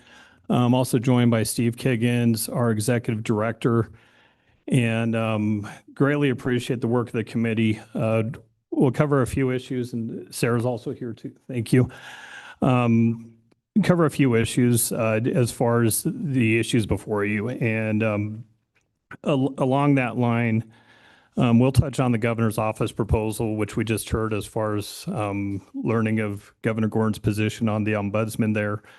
We'll visit a little bit on the bill and then areas to work on. And so just briefly on the quick overview, this committee, we appreciate your work over the years. I would say when this committee chose to make the ombudsman position a permanent position in housing and in the governor's office, that was at a time when we'd had a great deal more volume than we'd had last interim on public records, public access, ensuring that we were putting sunshine and sunlight on a number of areas where we were making a transition as Wyoming. And so that ombudsman position had been sort of like a beachhead for transparency. At the time, you'd also had a situation where a prior state auditor had taken a different approach to Auditor Racines. Auditor Racines, when she came in, had went through a great deal of work to ensure that transparency was very clear through Wyoming's financial system, and that serves as a great model for what others could do around the state. When we look at that time, and not just from a policymaker standpoint, but also from a citizen standpoint, ensuring that citizens have access. And what does that look like? And how do you go about that process when you're wanting to seek access? And so Wyoming's made great strides since then. As an example, the legislature putting meetings online. Technology is catching up where now you can actually search for certain keywords to sit there and catch up on what might have taken place at an interim committee meeting. Same goes with some local governments as far as some local governments have some different technology products that make that information greatly available. That's also while trying to seek to balance out data privacy for citizens, for businesses. And so you also have situations where, like within the Department of Environmental Quality, you have the public file and then you have the confidential file. Public file, anything related to a product that doesn't involve intellectual property might be sensitive. Law enforcement has similar protections in place for citizens at that level as well. And so when you're seeking to get that information and policy decisions, having those areas are key.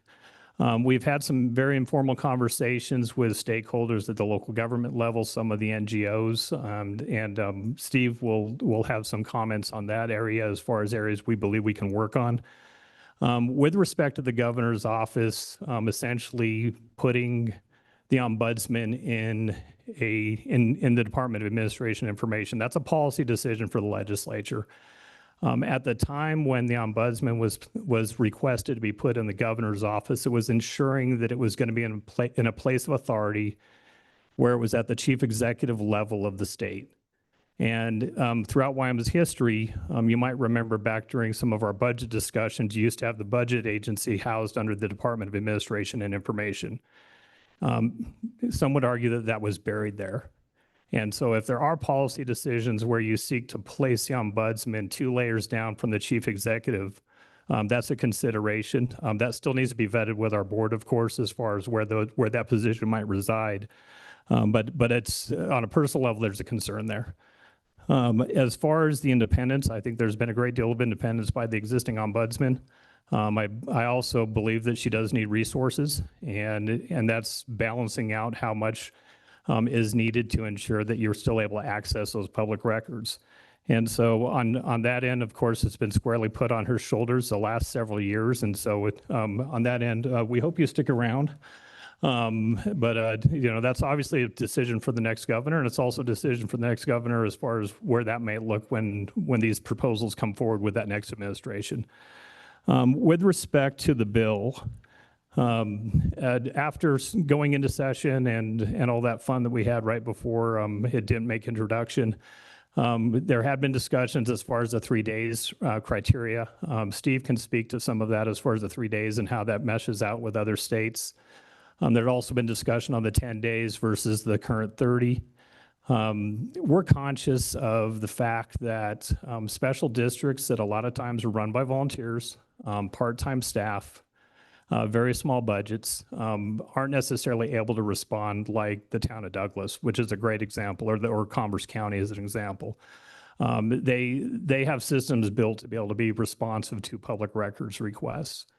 With our membership, there have been challenges with at least 2 organizations. The testimony that Steve's providing is the testimony that was approved by the board and the position of the association.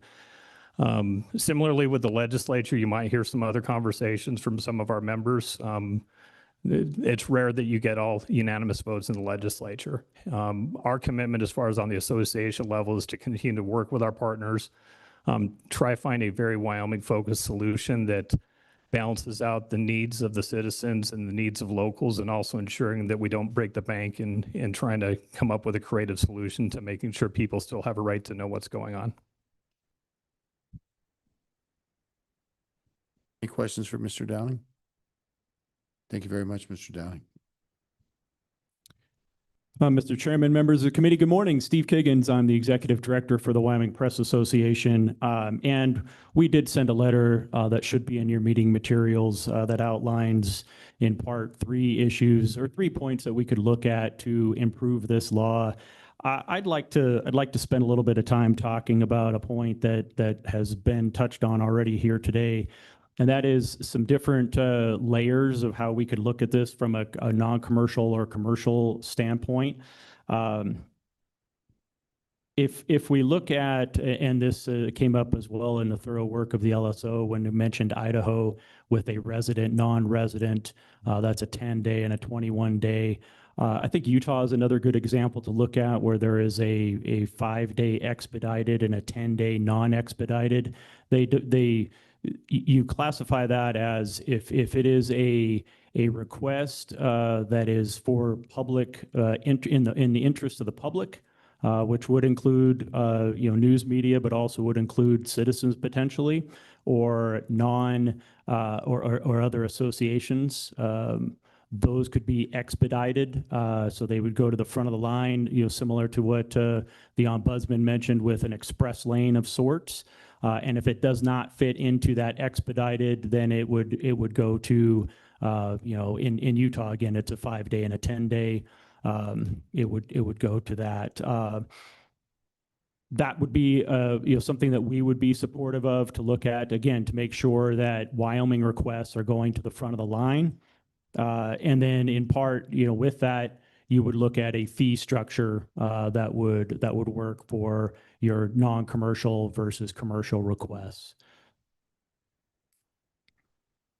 Okay. Questions? We get all three of your points? I'm checking them off. I wasn't going to rehash the entire letter in the interest Okay. of time. I certainly can if you would like No, me to. don't. Okay, we're good. Questions for Mr. Higgins? Any questions for Mr. Higgins? Thank you. Ms. Squires, welcome. Thank you, Chairman Case, Co-Chairman Landon, and members of the committee. My name is Sarah Squires. I am the managing editor of the Lander Journal, the Riverton Ranger, and the Wind River News, and I also serve as the news director for WYO Today Media's suite of radio stations. I got to stop you just one second. So it's very confusing on this committee because on the Senate side, there are tons of chairmen, and he at one time was the chairman of this committee while I was dilly-dallying in revenue, but this is the House chairman. And, Oh, pardon me. And we kind of do this convention where the person that's actually chairing is the chairman, and we call the other person the co-chairman, and then that switches to make it very confusing. So, so Representative Knapp is chairman, a chairman of this committee. Let me correct the record. Thank Chairman you. Case, Co-Chairman Knapp, Representative Landon, and the members of the committee. I won't reintroduce myself, but I do want to thank you for your consideration. I'm hopeful that you'll be able to build on the meaningful study and discussion that happened over the last interim. I'm going to focus my comments on fees because I think that I'm willing to be patient, but I think the timeline becomes rather meaningless when the records are too expensive for you to ever receive in the first place. And so I'm hopeful that we can focus on that here as you work to craft a bill. I wanted to tell you a little story, and I'll keep my comments brief, but about a dozen years ago in a county in the Midwest, which is not a huge county, is about 50,000 residents in total. I worked with this county to create an ordinance that would eliminate fees for certain records. So essentially records that resulted in fewer than 100 pages, and the ordinance had a few other provisions aimed at transparency. Now, it was an exciting ordinance at the time, but when it was considered by our county commission, there was a lot of pushback from staff who had similar concerns to the testimony that you've heard here about overly burdensome requests and the staff time to fulfill them. But what it ended up happening, initially it was a year trial to see how it went as they weighed those concerns. And I'm happy to report that the sky didn't fall. That ordinance is still in place today. And what happened next is really inspiring.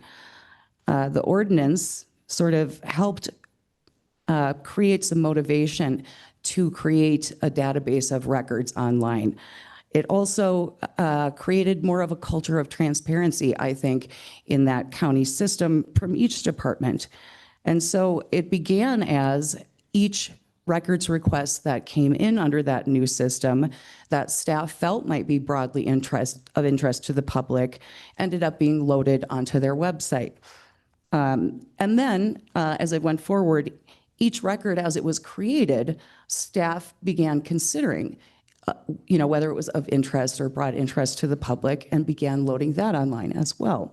And so today, 12 years later, that county has a robust online database that's searchable, that includes all kinds of records, and it came from that kind of motivation from within through these efforts at greater transparency and the removal of fees and connecting citizens with those records in the first place. I think that any effort toward encouraging local governments to add more records online really has to go hand in hand with efforts at removing these barriers for citizens and fees and things like that that you are considering here. Rather than a mandate and saying, well, we'll give you, $20,000 to load 20,000, records into your system, it kind of starts more organically and then picks up steam as it moves ahead. So I'm hopeful that your efforts here will result as motivation for our local governments, to start in that effort, because that is, a big ask. And, we've got records that date back decades and decades, and we have to start somewhere. And creating broader access, removing those barriers, will start kind of building that culture from within. So I'm very hopeful for that, and I appreciate all of your efforts here. I do want to say, just as an aside, that my very favorite two-tiered approach to records that sort of separates out those large commercial burdensome requests happens to be in Oklahoma. But I'd be happy to share with you that 50-state comparison again from last year. Thank you so much for your consideration, and I'd be happy to answer any questions. Mr. Co-Chairman. Thank you, Mr. Chairman. This could be for any one of you, but the Attorney General brought up a good point of the automation, which is simple versus complex. And I think from their aspect, they see more of the complex type of request. Just out of curiosity, from the press point of view, are most of your requests on the simple side, where it could be automated, minutes, non-redacted information, boards, those types of things? Just comment of what percentage you think is simple versus complex. Squares. Thank you, Chairman Case, Co-Chairman Knapp. I would say that our requests are often very simple in nature, and usually, we're pretty skilled at making requests in the media, so we try to make them as narrow as possible. But oftentimes they become a little more broad when we're not receiving cooperation up front. So we might have a question that's fairly simple, but if we can't get those answers and we have to ask for records, that's when they maybe get a little more complicated.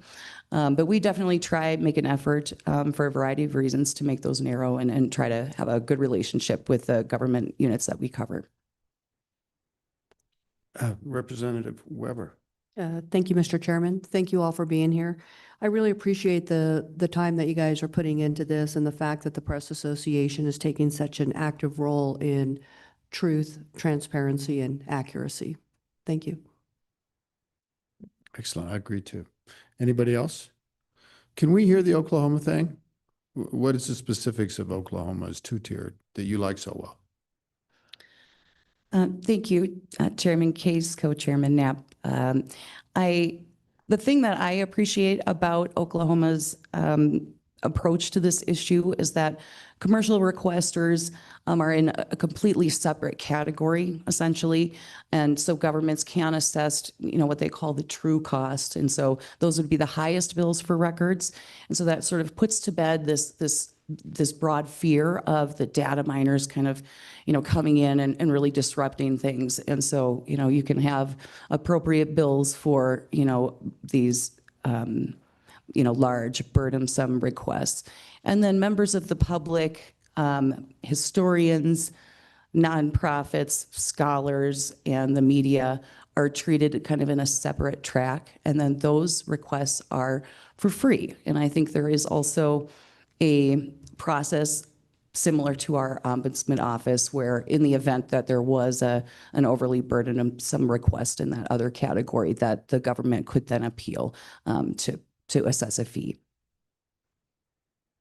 Mr. Downing? Mr. Chairman, just with respect to the fees piece, and this is in the larger context, fees can be used to shut down public records requests. And normally those occur and have occurred within Wyoming when you're looking at trying to get to the meat of a decision or what was happening within that public policy space. And so there's a balance between a fishing expedition when people are questioning a decision. There is a challenge for state and local government when it comes to redacting what's public versus private, or intellectual property or trade secrets in some of those decisions. But as you move along that process, the one consideration is not using fees as just the default position for an agency to just say, well, we're gonna look at 10,000 emails and make sure that my name is not in that email. And so then we're going to redact that potentially. And so when those requests are put in, or when they're standardized as far as that type of request, while members of the media don't expect those agencies to be doing their research for them, or a private citizen doesn't expect that, there's a balance in that process. And so I do like the example you used as far as transparency there, as far as over in the state that Ms. Squires referenced. But just keep that in mind as far as when you look at that policy. And there's some solutions out there. Not prepared to throw them in front of you today, but there is a balance in that process. Fair enough. Senator Landon. Thank you, Mr. Chairman. So thanks for being here. And the Wyoming Press Association obviously has been involved in this for forever. My question is to the commercial and non-commercial, and revolves around what is considered media. What is the Press Association now? If we're to put something like this in place, it feels like we probably need to think about that. Everything from, backyard podcast to all the way up to legitimate newspapers like the one of our speaker represents. I can't get my arms around that. I mean, nowadays is a whole different thing. And that's part of the explosion of all of these requests, is it not? Any thoughts on that? Would like to.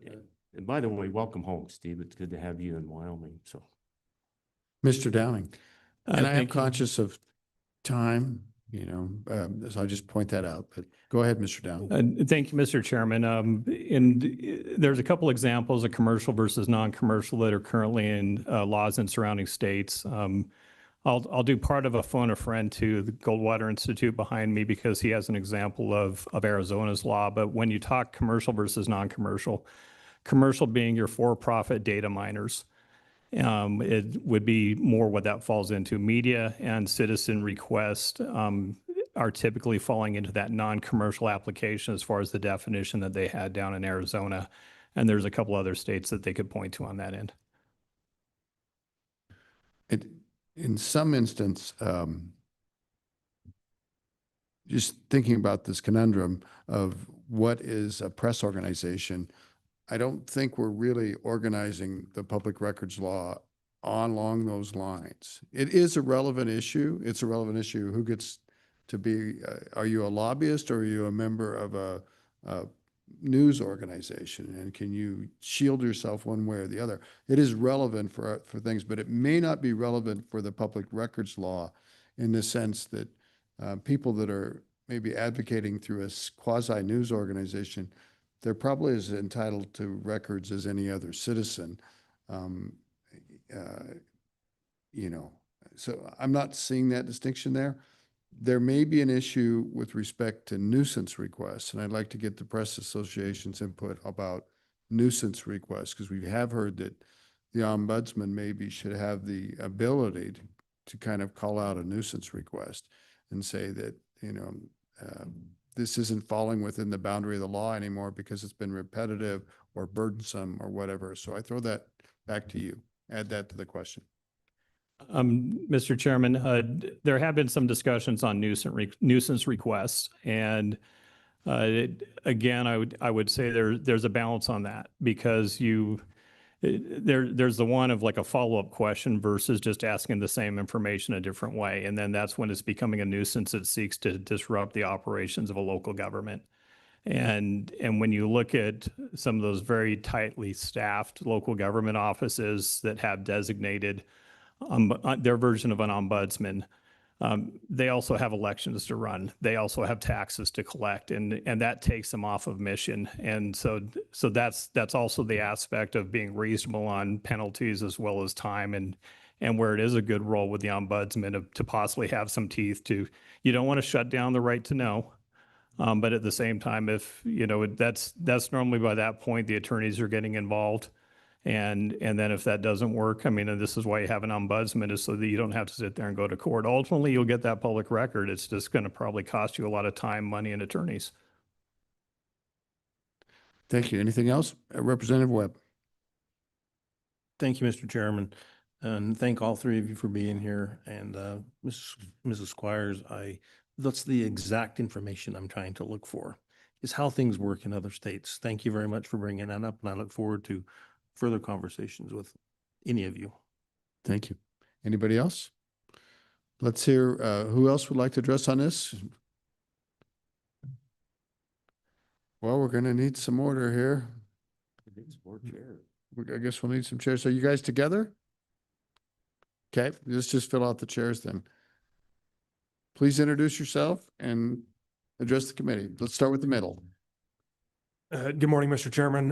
Parker Jackson on behalf of the Goldwater Institute.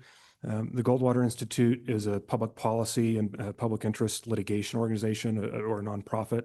And formerly of Foster's Outlanders. Yes, Mr. Chairman. So I personally reside in Uinta County. I'm licensed to practice law in Wyoming, Arizona, and Utah. And yes, this is round 3, I think, Mr. Chairman, for some of us on public records issues and in various capacities over the last few years. I won't go rehash the history because we've already covered that. But I think it's been made pretty clear that previous efforts still haven't resolved some of these issues. And so I'm hoping that we continue to look for real long-term solutions. I do want to talk about the fees and how that comes into play with the commercial and non-commercial distinction potentially that's been mentioned. I'm aware of several instances in a school district in the county to the south of us where I know one instance where a parent asked to see curriculum that their student, their child would be learning and be exposed to. And the district came back with a fee quote to them that'll be $5,000 to $8,000 for the parent to see that information. In the same district, I know there's at least a couple other requests where parents have been quoted a $350 hourly rate for the attorney to review even very simple requests. And so there's simple requests being made that are coming back with quotes of between $300 and $700 for 1 to 2 hours of attorney time, when some of that should be, prepared and contemplated ahead of time. And those are just a few examples here in Wyoming of fees really being used as a barrier, and that's been mentioned. That's a problem for some constitutional reasons. Article 1, Section 1 of the Wyoming Constitution affirms that, all of our political power is inherent in the people, and we have a system of self-government, and we can't have meaningful self-government if the citizenry doesn't know what the government's up to. Article 1, Section 3 of the Constitution says that, we are the equality state, and so those political rights and privileges should be equal to all Wyoming citizens, and it shouldn't be based on immutable characteristics or their personal circumstances or conditions. And I would take that to include socioeconomic conditions. We shouldn't be conditioning public access to information on somebody's ability to pay $350 an hour attorney fees for records review. We need to get to the point where we're treating transparency as a routine requirement and a general operating expense rather than as a revenue-raising mechanism or as a luxury for people who can afford to pay. I want to push back a little bit. I don't think that the resident, non-resident distinction is the best way to go. There's a couple reasons for that. One, there are multi-state public interest groups like Goldwater, like Open the Books, which was involved in the 2019 discussions, and other groups that do valuable transparency work across the country that benefits people here in Wyoming. I go on the Open the Books website frequently and go search for this person's salary or that expenditure. And I don't think we want to limit the services that those groups can provide just because the headquarters of the organization doesn't happen to be in Wyoming. The other situation that you might come across is sometimes Wyoming citizens, because we have legal deserts in Wyoming, they might be forced to hire out-of-state attorneys. And frequently, as an attorney, we often will submit records requests in advance of litigation so that we can avoid, discovery disputes when we get down the road. And if you were to limit that to residents, that might hamper somebody's ability in an out-of-state attorney's office to get valuable information that could benefit Wyoming clients. I do think the commercial, non-commercial is the better way to go. Oklahoma was mentioned. Because I'm licensed in Arizona and have litigated these issues in Arizona, I do want to talk about Arizona a little bit. Arizona's statute that deals with this is ARS 39-121.03. And that statute defines commercial purpose as, quote, the use of a public record for the purpose of sale or resale, or for the purpose of producing a document containing all or part of the copy, printout, or photograph for sale, or the obtaining of names and addresses from public records for the purpose of solicitation, or the sale of names and addresses to another for the purpose of monetary gain from the direct or indirect use of the public record. Give that number again. Yes, so that's ARS, so Arizona Revised Statutes 39-121.03. 03. Now finish your comments about that. Yeah, and so just to kind of summarize the remaining provisions of that statute and the way the other public records statutes interact with it, fees can be charged for commercial requests.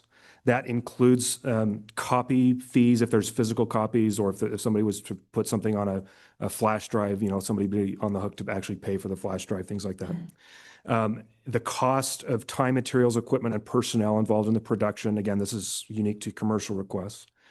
And the commercial value of the requested information.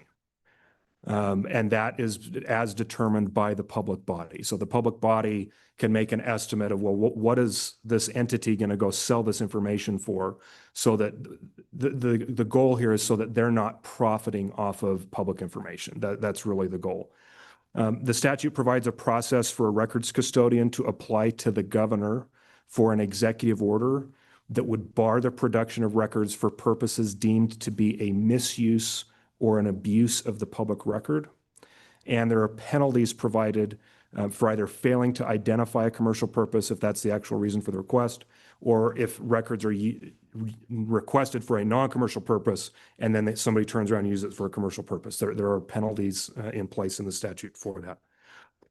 Arizona courts have interpreted that provision as, quote, aimed at the direct economic exploitation of public records and not at the use of information gathered from public records in one's trade or business. So that's been interpreted as that was a case involving newspapers. So news gathering is specifically protected and not included as part of that definition.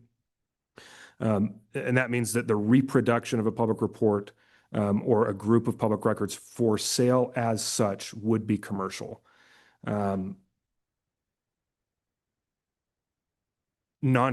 I said, non-commercial requests can only be charged fees for physical copies. So there's no fees if you're non-commercial. So that'd be members of the public interest groups, et cetera. They cannot be charged the cost of search and redaction of records. They can only be charged if there's actual physical print costs or other sorts of physical media. And a non-commercial requester doesn't have to provide any sort of reason for their request other than affirming that it's non-commercial. So they don't have to specify if it's news gathering or if it's public interest or whatever else. They only have to affirm when they make the request. Usually there's a checkbox on a form that the government provides, or we put it in our form letter requests that this is not for a commercial purpose, so that we don't run afoul of those penalty provisions in the statute. I think that's a really good starting point for the committee, would be to look at that statute and kind of incorporate that framework. Of course, there could be tweaks made based on the subsequent case law and based on Wyoming specific needs. But I think that's a really workable solution, so that we're opening up access to members of the public, to the citizens and voters and taxpayers, without creating this financial incentive for misuse or for overburdensome requests. In addition to the records fee issue, I want to briefly talk about attorney's fees. I haven't done a 50-state survey on this, but I know Wyoming is one of very few states that does not have an attorney fee provision in the statute. This was talked about extensively last interim, and it was one of the provisions in Senate File 49. We strongly encourage that to be part of the discussion moving forward. I would also point out that there was a bill that was filed but not introduced in the House. That was House Bill 151 that covered some of these same issues. The one distinction I would note on the attorney fee issue is Senate File 49 would have made attorney fees discretionary, meaning up to the decision of the judge. House Bill 151 would have made them mandatory, so that if a records requester prevails, they would automatically recover their fees. We've done cases in states with both of those provisions. Mandatory tends to be a better deterrent and a little more workable, but discretionary is workable. Some of you are probably familiar. There was a fairly high-profile public records case here in Wyoming a couple years ago, and even though there were penalties awarded under this current statute, the judge noted in that case that he was not allowed to charge attorney fees because there was no statutory authorization for it, even though it was probably warranted in that case. And the attorney fees really just make it so that groups like ours can keep the lights on and help folks, but we also can't be everywhere. And so it also provides an avenue for a citizen who maybe can't get pro bono representation to go out and find and hire an attorney, knowing that they'll be able to recoup their fees on the back end if they do prevail. So it's one of those kind of access to justice type issues. We don't have any position on the current timelines. We don't have any objections to the current timelines.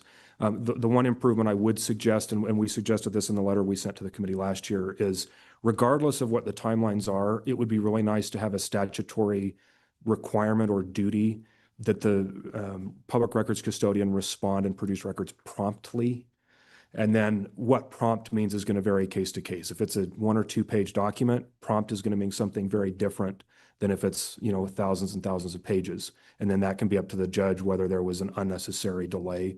That seems to be a pretty workable solution. Then you guys don't have to get into the nitty-gritty of, well, what does that mean on a case-by-case basis? And that could be pretty simple language. That similar, just a couple sections earlier in the Arizona statute, there's some language, ARS 39-121.01. It says access to a public record is deemed denied if a custodian fails to promptly respond to a request for production of public record or fails to provide the requesting person a list of the reasons why a certain record wasn't provided. Just a couple of cleanup things responding to previous comments. Again, having kind of this express lane or designating burdensome requesters. I think if you stick to non-commercial and commercial, I think you resolve a lot of those problems. The whole goal here is to put the costs and the incentives in the right place. That's really the legislature's job, is to set that policy, and everything else hopefully will sort itself out, and that will reduce disputes. That's not going to increase disputes if the incentives are put in the right place. The government entities that are dealing with this will make transparency a culture, as has been mentioned in a couple of examples with the auditor and certain local government entities. On the ombudsman position specifically, I did want to point out a couple things. In Arizona, they separate out the open meetings from the public records. The open meetings complaints go straight to the Attorney General's office, and that's handled internally in the AG's office. And then sometimes that results in an Attorney General opinion or something along those lines. The Ombudsman in Arizona is actually, for public records, not an executive branch agency. They have placed the Ombudsman as a quasi-independent legislative branch agency. So the Ombudsman answers directly to the legislature, which is, I think, kind of an innovative solution. If you're interested in the statutes on that, that's ARS 41-1371 through ARS 41-1383. Those are the Ombudsman statutes in Arizona. I would just caution being mindful of separation of powers if you're going to deal with multiple people involved in the appointment or hiring process. That's something that sometimes gets a little blurry.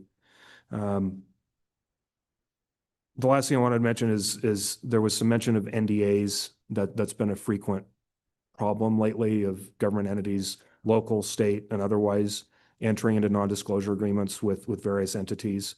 As a legal matter, NDAs typically cannot be used to evade public records statutes. Statutes are generally going to trump public record or non-disclosure contracts. There's obviously exceptions to all of these things. Typically, those non-disclosure agreements are designed to protect things like trade secrets. That can and should all be handled through redactions, not through making the entire contract non-public. And this is another one of those things where a culture of transparency really would make a difference. If you guys put the incentives in the right place and say this is presumably open, the attorneys that are writing these contracts, they'll start segregating the confidential information up front, like the law enforcement does and like some other agencies do, so that when somebody asks for that contract, you'll get the contract maybe minus one section or maybe minus an appendix or something, because that's all been taken care of ahead of time. Again, that's a culture thing where some thought on the front end could avoid a lot of disputes on the back end. So I need you to bring it home. yes, that was my last point, Mr. Chairman. So again, hopefully that provides you with some resources of how another state handles these issues. And I'm happy to answer any questions. Very helpful. Any questions for Mr. Jackson? Representative Brown and then Senator Dockstader. Thank you, Mr. Chairman. And you may not be able to answer this question for me, but we had a discussion the other day and we were wondering about this with the school curriculum request. The excessive amount of money that they're asking.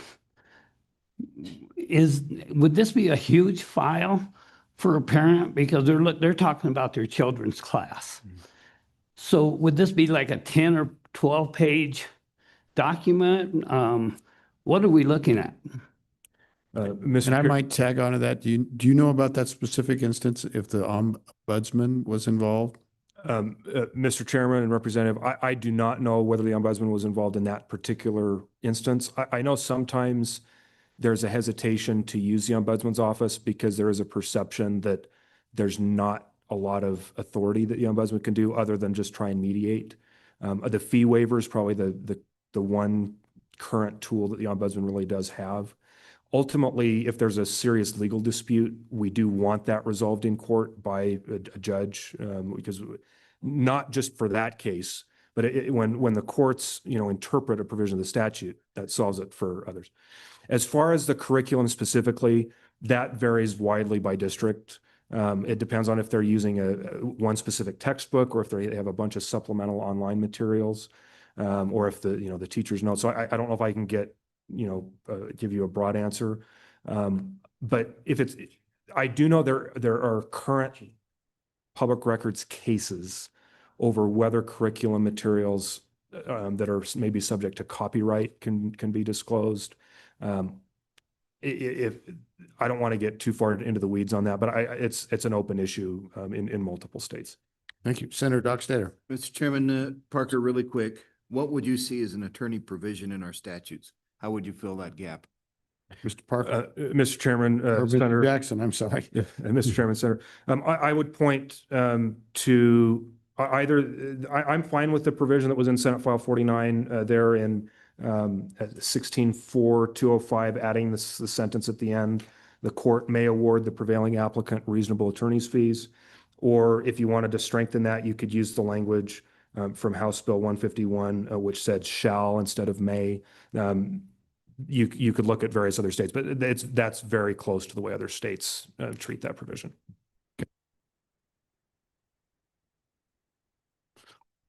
Ms. Frank, you go first. Thank you, Mr. Jackson. Appreciate it. It was good work. Thank you, Mr. Chairman, members of the committee, Bobby Frank on behalf of Wyoming's credit unions. Totally different discussion from our perspective in terms of transparency, and maybe share with you the dark side of transparency, which is fraud. And I would just refer you to the most recent example in the April 8th Cowboy State Daily article, where fraudsters were captured in Wyoming, thankfully, but made their rounds around the state's financial institutions, committing fraud primarily related to home equity line of credit. I bring it to your attention today, even though I know we have a fraud discussion tomorrow, because it is our public records that the fraudsters are accessing in order to obtain information on who has HELOC loans and then creating false identities and drawing on those loans. And Mr. Chairman, we don't necessarily have a lot of remedies for you to contemplate, but would ask, as we discuss transparency, we also discuss privacy and protection of our citizens and our businesses in the state, noting the work of LSO and some of the other states' exemption language. We realize and recognize that the property data needs to be public in order to facilitate real estate transactions, but we question whether there's some opportunity to maybe go through that data and determine, is there some sources of data that we really shouldn't be sharing so openly? Maybe there could be a tiered system of access. You can simply go on and register most of the counties. Some counties have Tyler IDOC, some counties use other services. I tested it myself. I can simply register, and if I want to know who your HELOC's with, I can pay my $5 fee and I can find all that out, which is exactly what's been occurring, and there seems to be an uptick in that type of fraud in the state.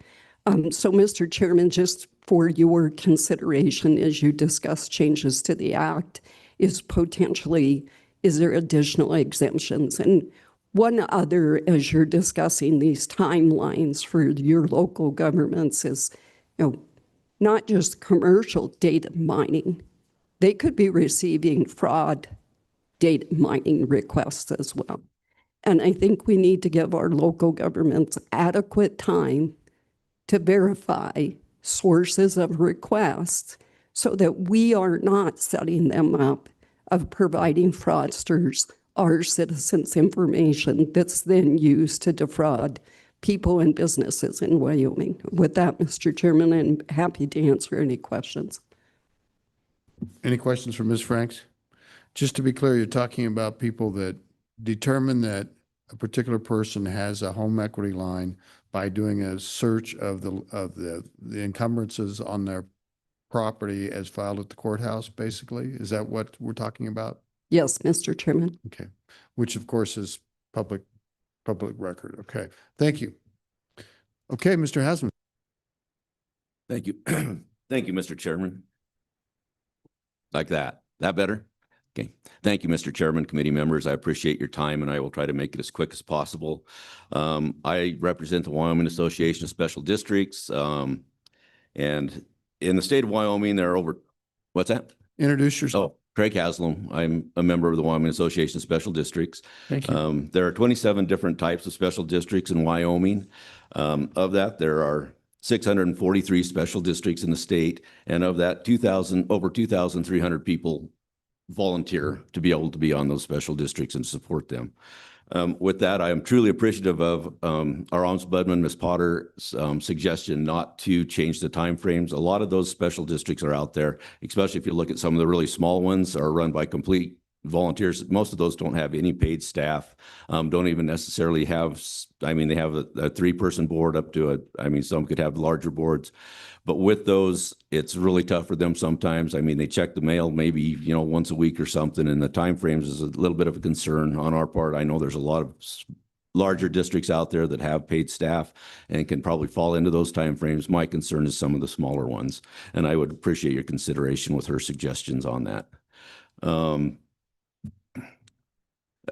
The work that's been done by the Department of Audit and by the Ombudsman to make sure that rules have been put in place, sideboards, I applaud that, and I really appreciate it. Again, my concern is the smaller districts that are out there who do not have that clerical staff. I'm just going to leave it at that. I think I kind of put my point out there. I don't want to take a lot more of your time. I know your time is very precious to you. I just would appreciate you following our Ombudsman's suggestion, and I would really appreciate getting her some help. I think she has a lot of work doing out there. She's doing a great job, but I think being able to have someone help her in there to get more work done and be able to get to some of the concerns that are out there quicker would be of great help.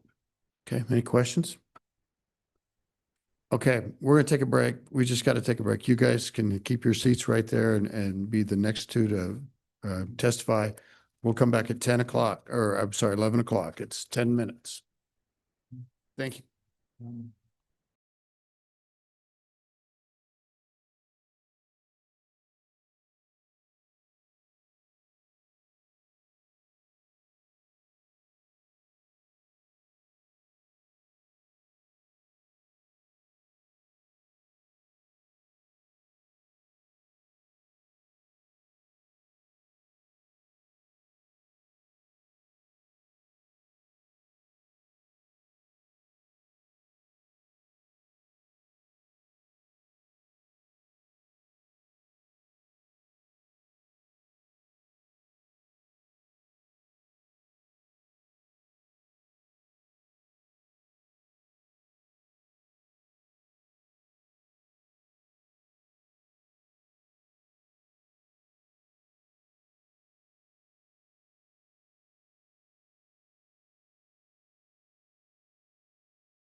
That Nona piece sounded awfully bureaucratic, didn't it?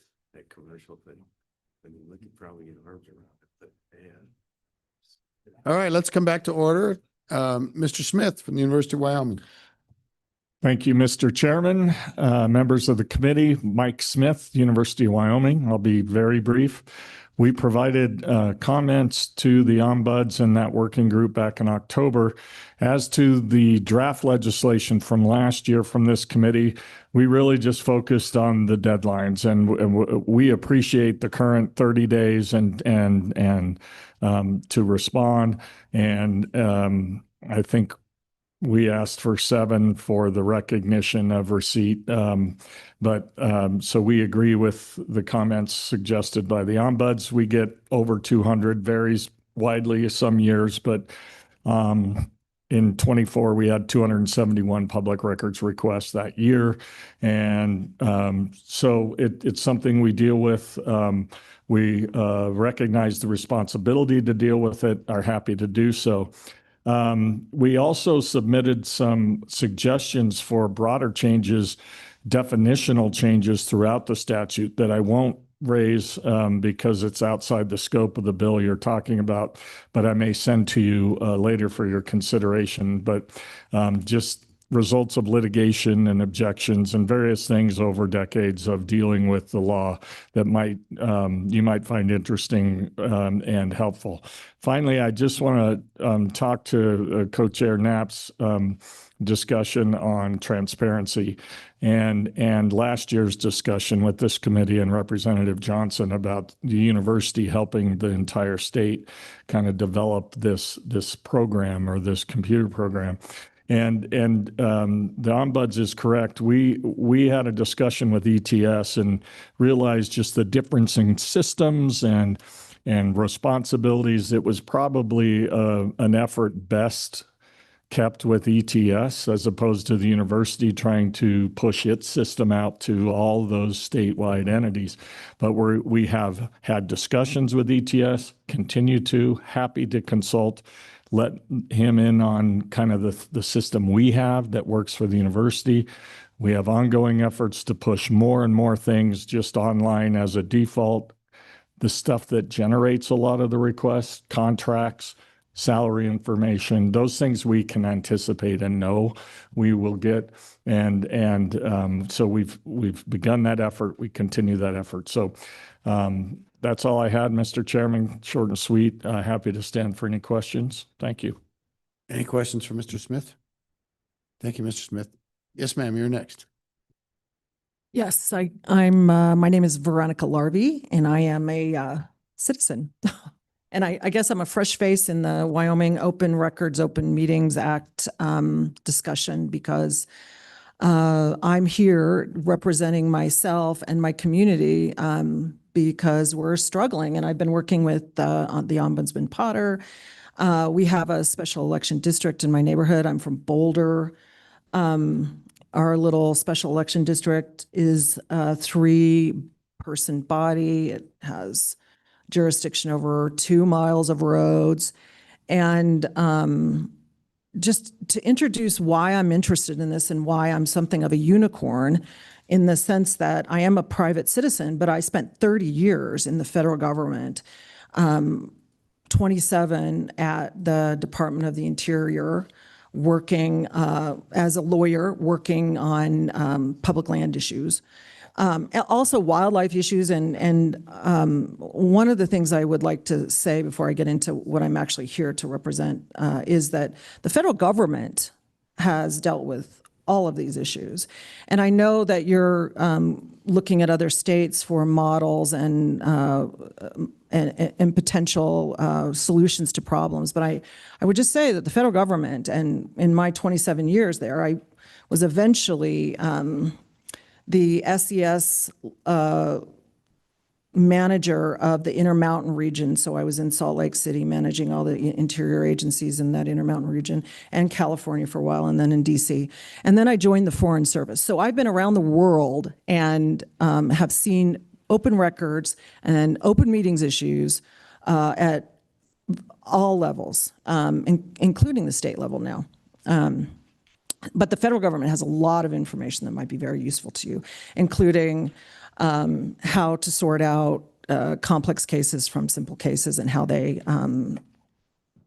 how individual agencies respond to these commercial and more complicated requests versus the public interest requests.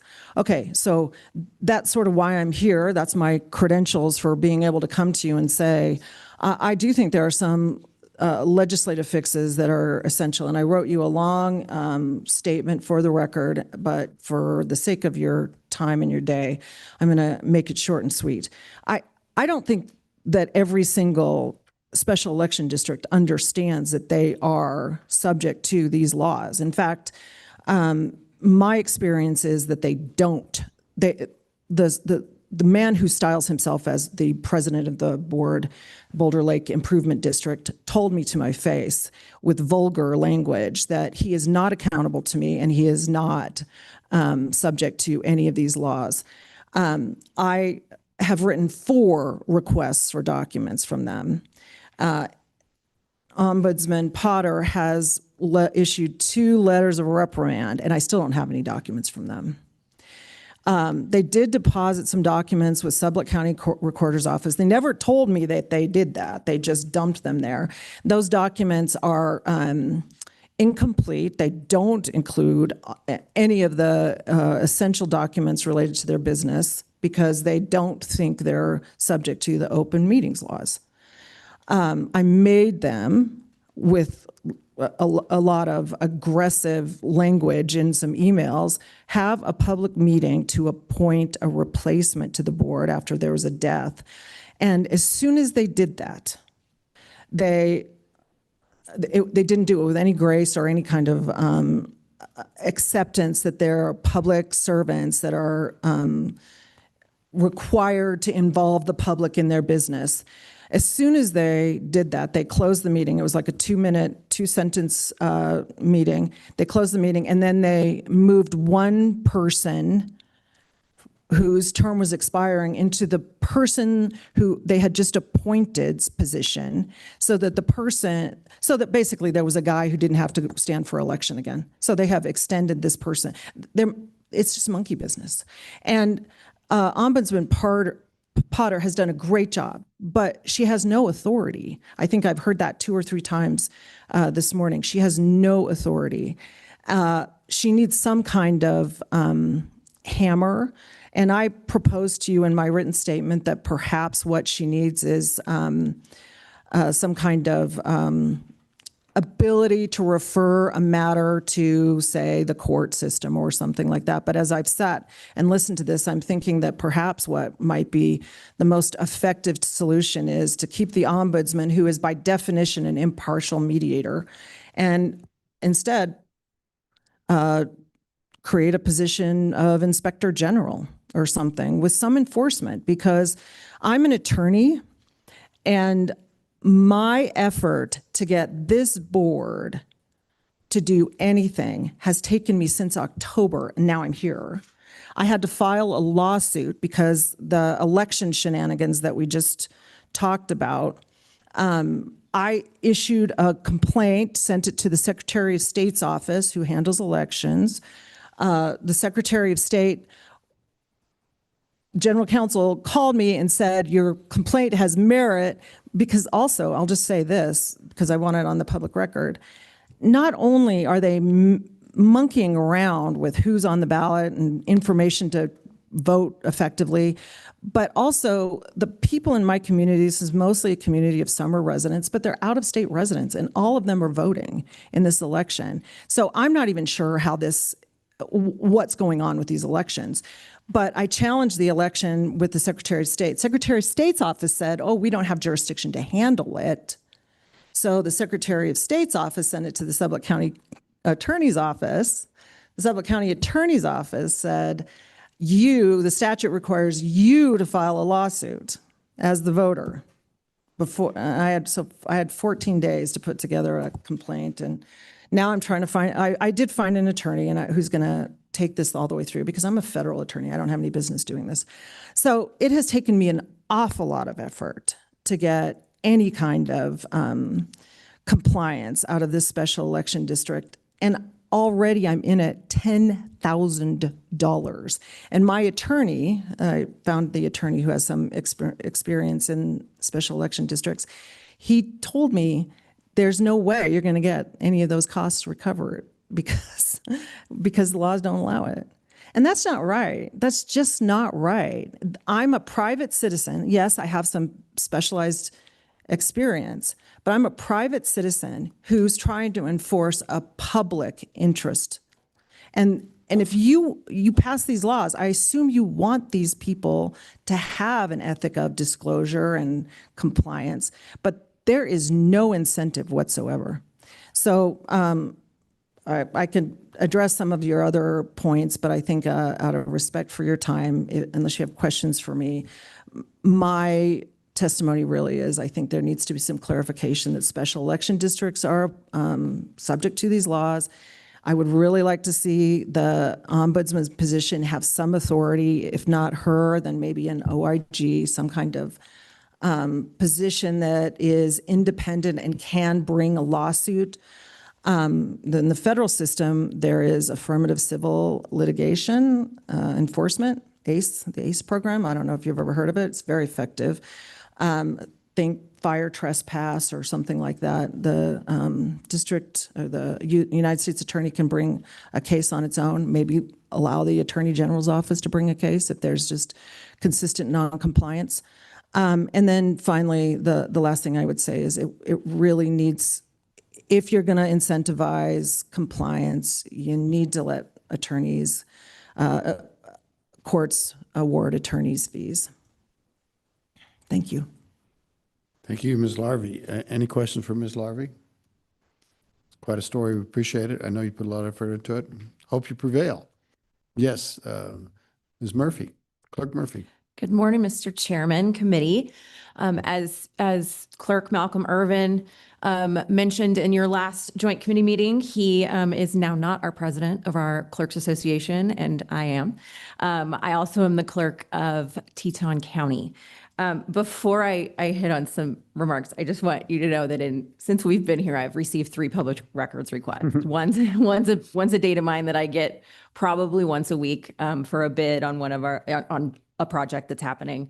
One was a request for coroner records for a pretty famous case that has been that happened quite a few years ago, and one was a media request for voter registration data. So those just in the last 2.5 hours, that's happened in my phone.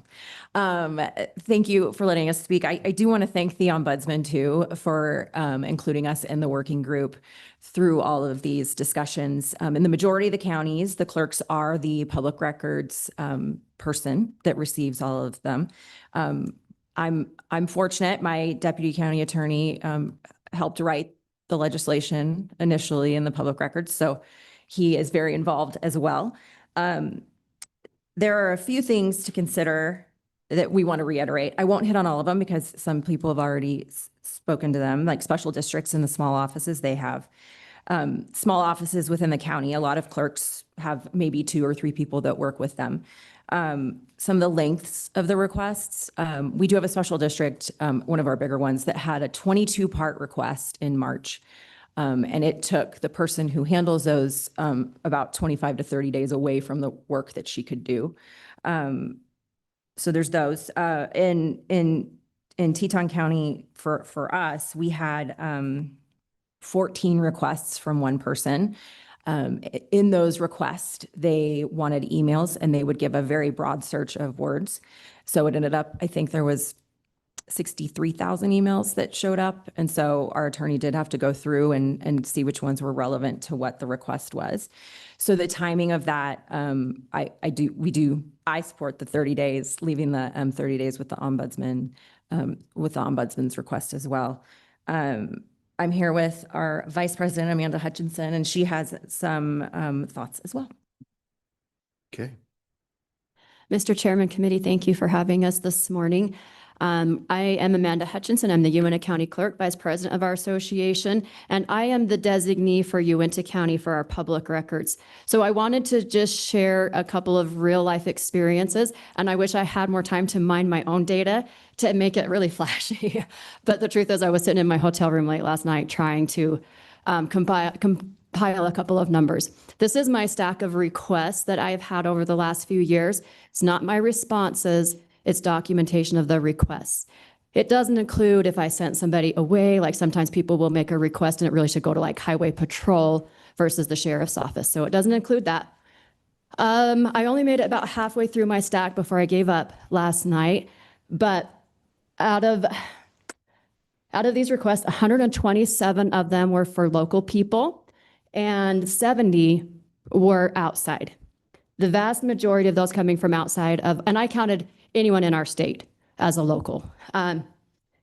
The ones coming from outside were commercial, a lot of law enforcement, a lot of stuff about the courts. Yes, there's crime documentary requests. So it's not quite half that's coming from out of the area, but it's a large portion. I would hope that you would consider that in the timeline and maybe not make it to the 3-day acknowledgement and the 10-day response. That is difficult. It's hard to account for how much time one request took over another. If it's a request where I can drag and drop a file and send it off, we do that quickly. But I can't get access to the sheriff's office records to do that, nor do I want to. And it takes them time to review body camera footage. Should they be releasing something with a dead body in it? Certainly with children and minors, they try not to. So there is a lot that has to go into it.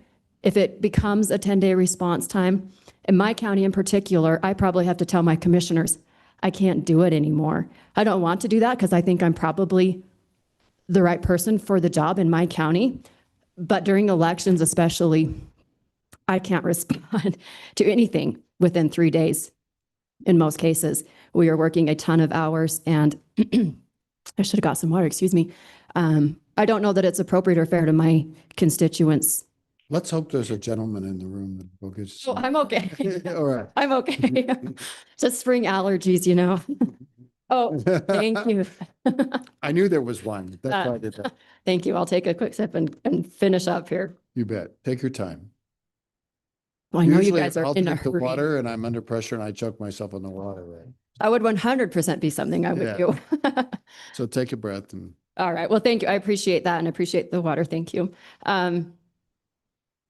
So yeah, the 10-day timeframe would be super hard for us in elections. Taking the time away from my very important duties as the chief election official in my county would be difficult. We're working 80 and 100-hour weeks in the weeks leading up to the election and then all through the general. And I don't know that I could accomplish that. And that's maybe an internal issue for my commissioners to figure out if that's the direction it goes. We'll certainly do our best to comply. But I hope you'll consider those things, consider this real world example. I thought it was nice to be able to put a visual with some of what those requests look like. I'm not the biggest county and I'm definitely not the smallest county. I'm just middle. So thank you. I would be happy to answer any questions and I know that Clerk Murphy would as well. how about it? Anybody? Any questions for these two fine clerks? Just a quick one. Senator Landon? Mr. Chairman, thank you. And thank you both clerks for being here. Senator Boner earlier in the day brought up the vexatious requester piece. Does that intrigue you? Do you support that being paired out or at least included in what our considerations? Have you run into that? Do you have those that you go, oh, there's that Mr. Landon again, he's making a request every day? Is that something you've run into? Go ahead, Clerk Murphy. Mr. Chairman, Senator Landon. I have personally, I have one requester that I think he sent me 33 last year and it's all on different projects, bids. So yes, that is intriguing. We do have one company that, or I've had a few too that have wanted every single invoice that we've ever paid. We have vouchers online that are public, but I know those people are looking for vendors, the vendors that we're using. So yes, I would think that would be something that we'd work with. Senator Dockstader. Thank you, Mr. Chairman. Your mic's not on and it's not even pointed towards you. There we go. Clerk Murphy. What do you do with all this? Just while you're sitting here, 3 more. What are you doing staff-wise to address this and still adhere to all the public policy? I think of your office, I think of my office just on the south end of Lincoln. I don't know how they're addressing this with staff. Murphy. Mr. Chairman, Senator Dockstader. In my office, we actually had a meeting this week with the sheriff's office, the attorney's office, and the clerk of court to discuss how we were going to get through some of these potential changes. Our sheriff's office is considering hiring somebody to help with the amount that comes in through them. I actually, as the public records designee, don't see a lot of what the sheriff's office gets. They go directly to them. And I also don't see a lot of what our clerk of court gets. The way we handle it now is I am the person and I send it out to the department who has that record, and then they respond within 30 days. We've looked into potentially getting software that helps us manage it. Some weeks are a lot heavier than others on requests. I'm very fortunate. We have a county that has all of our public records online, all of our land records and public records. So people, it's easy to send people to their, like if they're looking for land records on a certain parcel, it's easy to send them to that online and it's available. But the more we get, the more time it takes. So we're just handling it. I'm just answering them. Anybody else? Thank you both. We appreciate it. Anybody else in the room, please? Really conscious of time, you guys. It's like we're jammed up against something else that we need to process, so help us out. Mr. Chairman, Nicholas Agopian, representing the Wyoming County Commissioners Association in Teton County as well. First and foremost, I really appreciate the constructive nature of our conversation this morning. I appreciated the information that we received from the Press Association. I appreciated the information and the walkthrough of the Arizona statute from the Goldwater Institute. That was a very accurate read of the statute in my understanding. And it highlights that there are solutions out there in the world. And I think what we're talking about is finding a solution as the Ombudsman moves from a pilot program to a full-fledged entity within the state with real responsibilities. And in allowing and supporting that transition, because I heard that earlier today and it really resonated, what are we going to do? What does the Ombudsman need in terms of teeth and to hold people accountable? What are those authorities that they really need? Do they need access to an adjudicating body, utilizing our existing administrative contested case hearing process? Do they have the ability to refer to the Attorney General? They have the ability to go to the county clerk? These are really big questions that, hearing the conversation this morning, feels like there are solutions we can find. And we don't have to step forward and find every solution at once, but I do think we need to step forward and find that first solution. And what I keep hearing today is a lot of the underlying issue is a lack of resource. It's whether it's a lack of resource at the special district, at the municipal, at the county level, whatever that might be. The state has envisioned a role that it wants to play by providing the Ombudsman. How can the Ombudsman help provide the resources to those local communities, the information to the public, and how can we potentially use technology on the front end to make some of these non-confidential or some of these requests that need redaction review to go more quickly? And how can we do that? Because I think it's very easy to forget that today, if the record exists, the records keeper must provide that record immediately. And then when we talk about, and so that's a real narrow timeline. And so as we go forward and look at how to make that transition, I think thinking about the teeth, thinking about the resources, whether it's money for staff, money for software, staff to help local communities understand what their responsibilities are. Maybe it's setting up a template for what does just the request look like? What is a template for records as they go into the archive? How do we search it? And I think these are all questions that have answers to them that we can find. My ask of the committee today is that you send the working group back with a charge to bring back some solutions to this committee, maybe working with specific committee members or not. That's obviously the committee's decision on how they want to move forward. But building on this constructive nature, I think we can work towards some of these solutions. We can work towards how to figure some of these things out. And just one example, and I'll close with this, what we heard about Arizona in that distinction between commercial and non-commercial. That requires a standardized request. form that everyone submits in, and everyone understands what box they're checking and what those definitions are. That's just a very simple thing we don't have today. And so as we look at some of these things, I do believe that there's solutions we can find moving forward. And for the commissioner's standpoint, we're here to continue to participate and appreciate the committee's support. Thank you. Any questions for Mr. Gropian? Thank you. Ms. Harpstreet. Mr. Chairman, members of the committee, Ashley Harpstreet, Wyoming Association of Municipalities. I too want to affirm our shared commitment to transparency and timely access to public information. Our member communities understand the importance of public trust and accountability, and we appreciate your thoughtful work on this issue. We are especially encouraged by the discussion surrounding the two-track approach for records requests and the involvement of the Ombudsman in helping address particularly extensive commercial requests. We believe that framework reflects a constructive effort to balance public access with practical implementation. We also have seen that broad, highly burdensome record requests submitted simultaneously to many of our 99 member communities, often from out-of-state entities. These requests can consume significant staff time and resources that would otherwise support essential local services.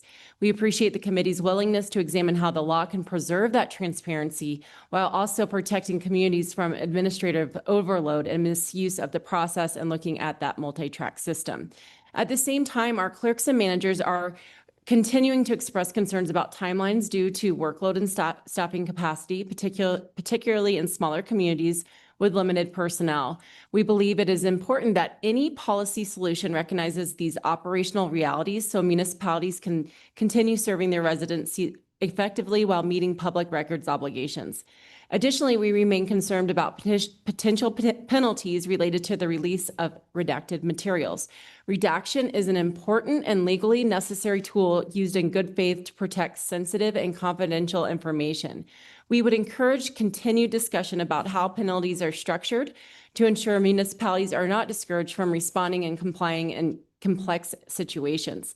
We also recognize there are many broader questions regarding how proposed penalties align with existing civil penalty structures. So currently the max is $750 and that would change to $2,000.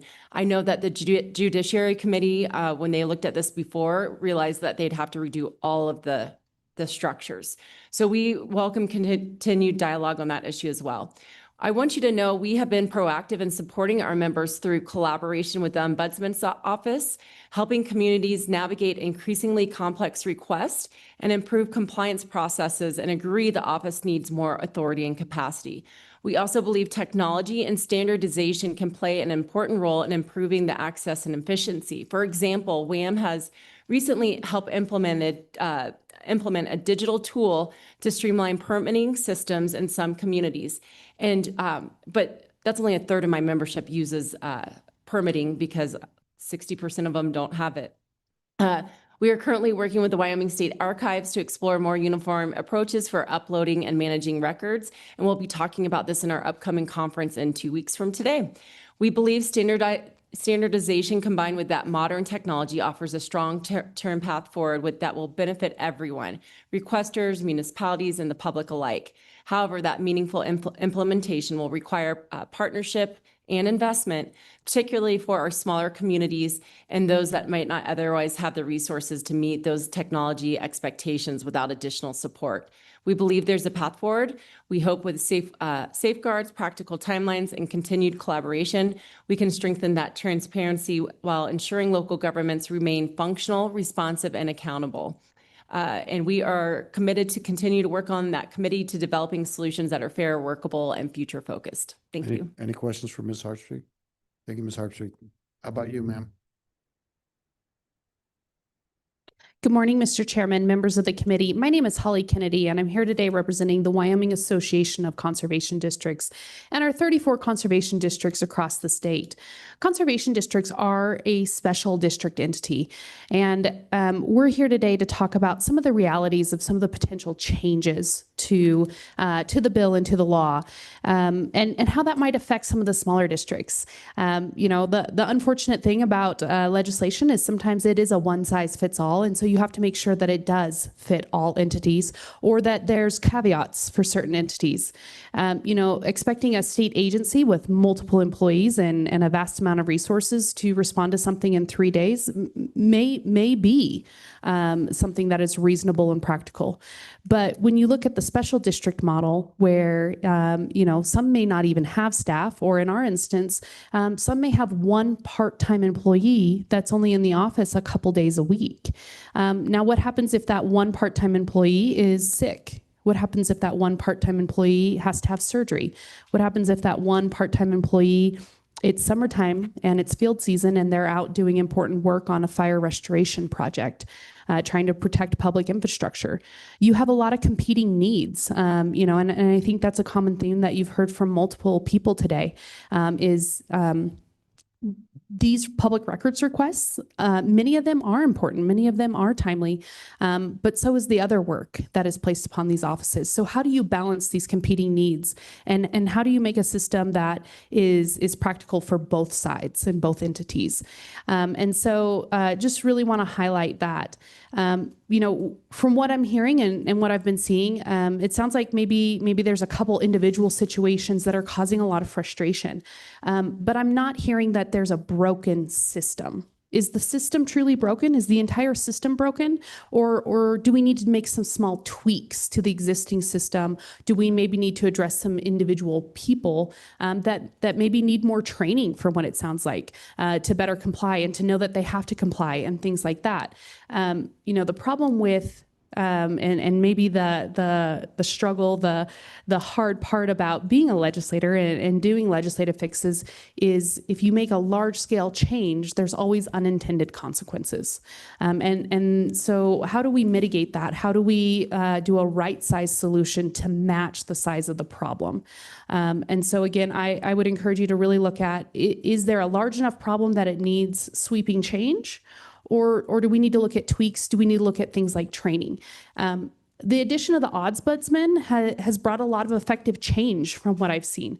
Let's allow that good work to continue. Let's allow the change is headed in the right direction. So let's allow the system that's already in place to work. Let's also allow the local and small systems that are in place work.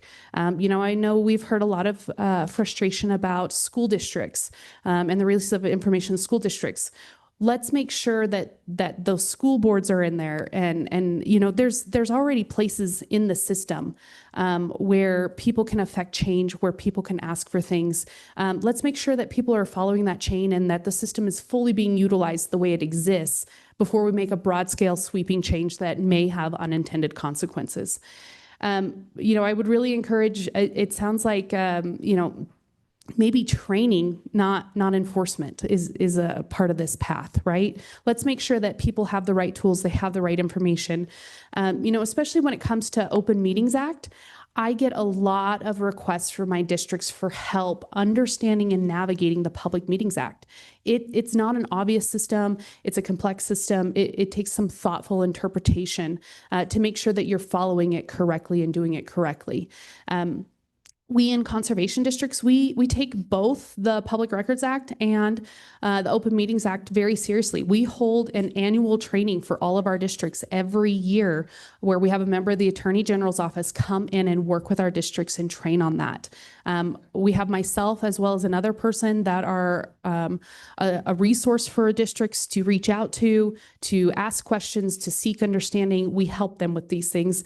And I'm sure we're not an isolated event. I'm sure many of my colleagues are the same. Close to getting it done? I am so close. Okay. So one other thing that I really wanted to bring forward and speak about is the onerous requests and the people that are seeking monetary gain from our public records. And I don't think that's right, and I don't think that's appropriate. And I do think that creates a huge clog in the system when you're having to respond to these nefarious requests, when you're having to respond to these requests from people that are trying to get monetary gain. And something in the conservation districts that I wanted to highlight and draw attention as part of that is You all are trying to instill public confidence in the system and in the openness of these records. But we too have to watch for public confidence, and we have to make sure that we're not releasing data that we shouldn't. We work with sensitive landowner and species data that a lot of people want to receive for monetary gain and also for nefarious reasons. And so it is important that we protect the public's trust and protect that landowner data, protect sensitive species data, and things like that. So you don't want these requests overly rushed. You want it done correctly. And so again, there is a balance, there is a line there to follow, especially when we're also subject to FOIA, to the federal information request.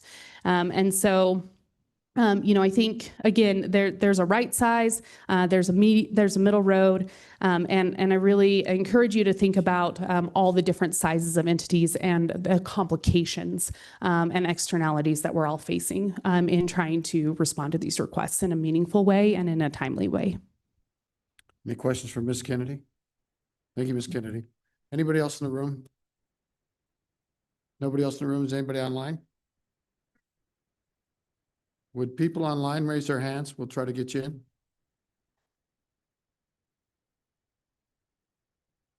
What was the first name? Okay. Mr. Russ, could you hear us?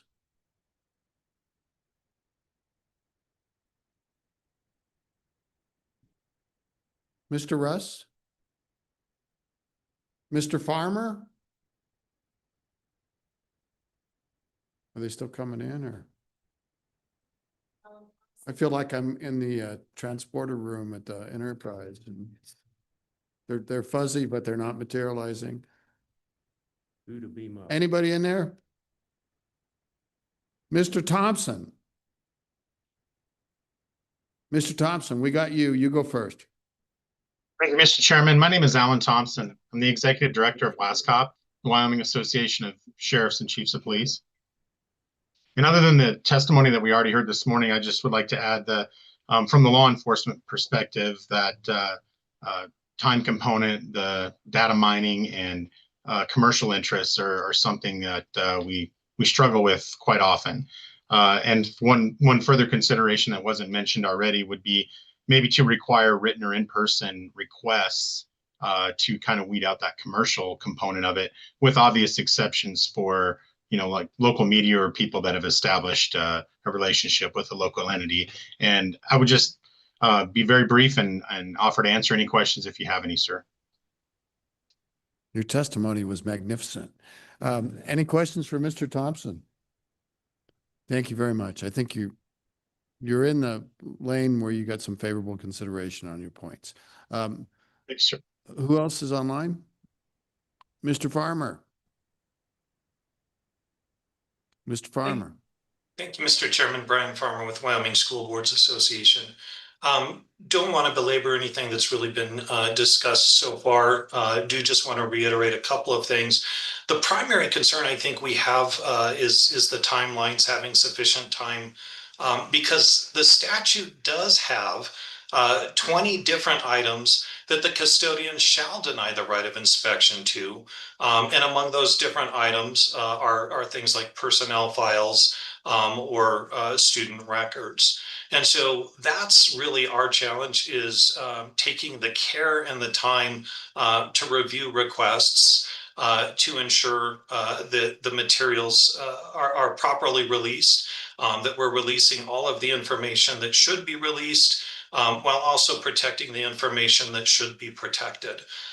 So that's where time comes in for us, is often in the review of those materials, making sure that is appropriate. Mr. Chairman, I look forward to continuing to work with the working group to add our perspective to that. And I do think that there are possibilities to bring forward some good suggestions to your committee. With that, I'd be happy to answer any questions. Any questions from the committee? Mr. Farmer, for myself, do you have any insight into the $5,000 curriculum request that's been alluded to here? That seems kind of unreasonable to me. Mr. Chairman, I'm not familiar with that specific request, But I can tell you that if a person were to request curriculum, something that sounds simple is not simple. The request for public record is to provide the record that exists. And so if an individual is looking for a curriculum map, if the district has created a curriculum map, that would be a fairly simple document that would be easy to provide. However, if the district is interpreting the request to mean those supporting instructional materials, then those supporting instructional materials may include other things such as textbooks or websites or other types of things.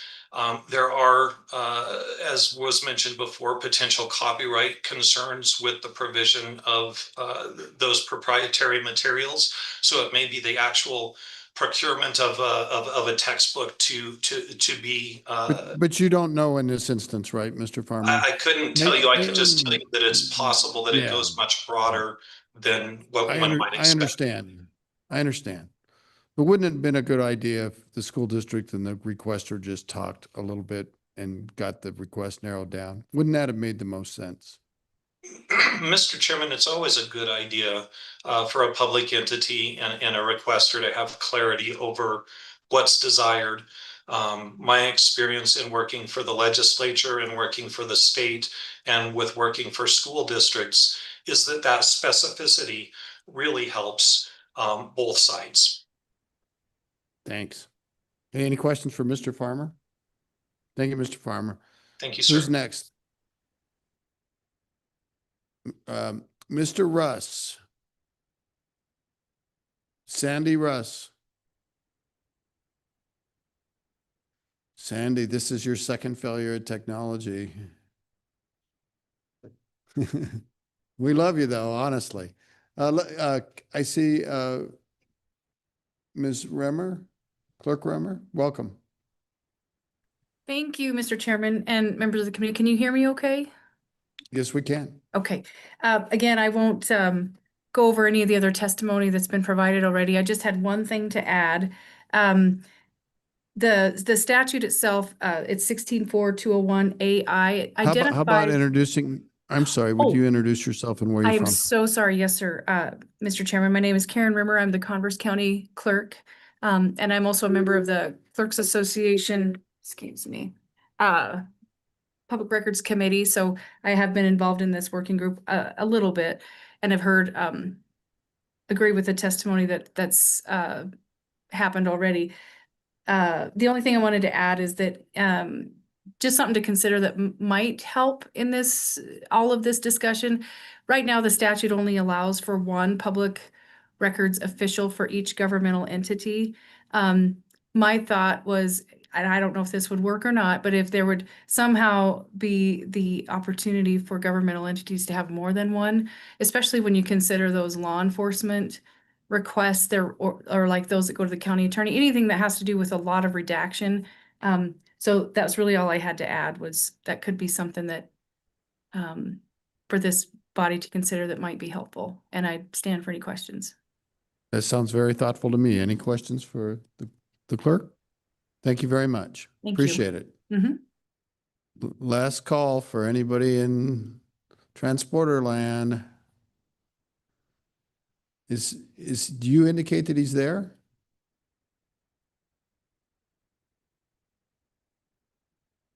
He is not in the room. Well, let's try calling him up. This is what we do in Wyoming.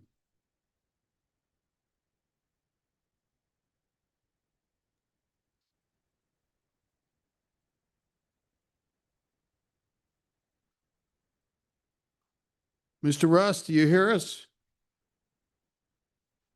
Mr. Russ. I'm now trying to call Mr. Russ.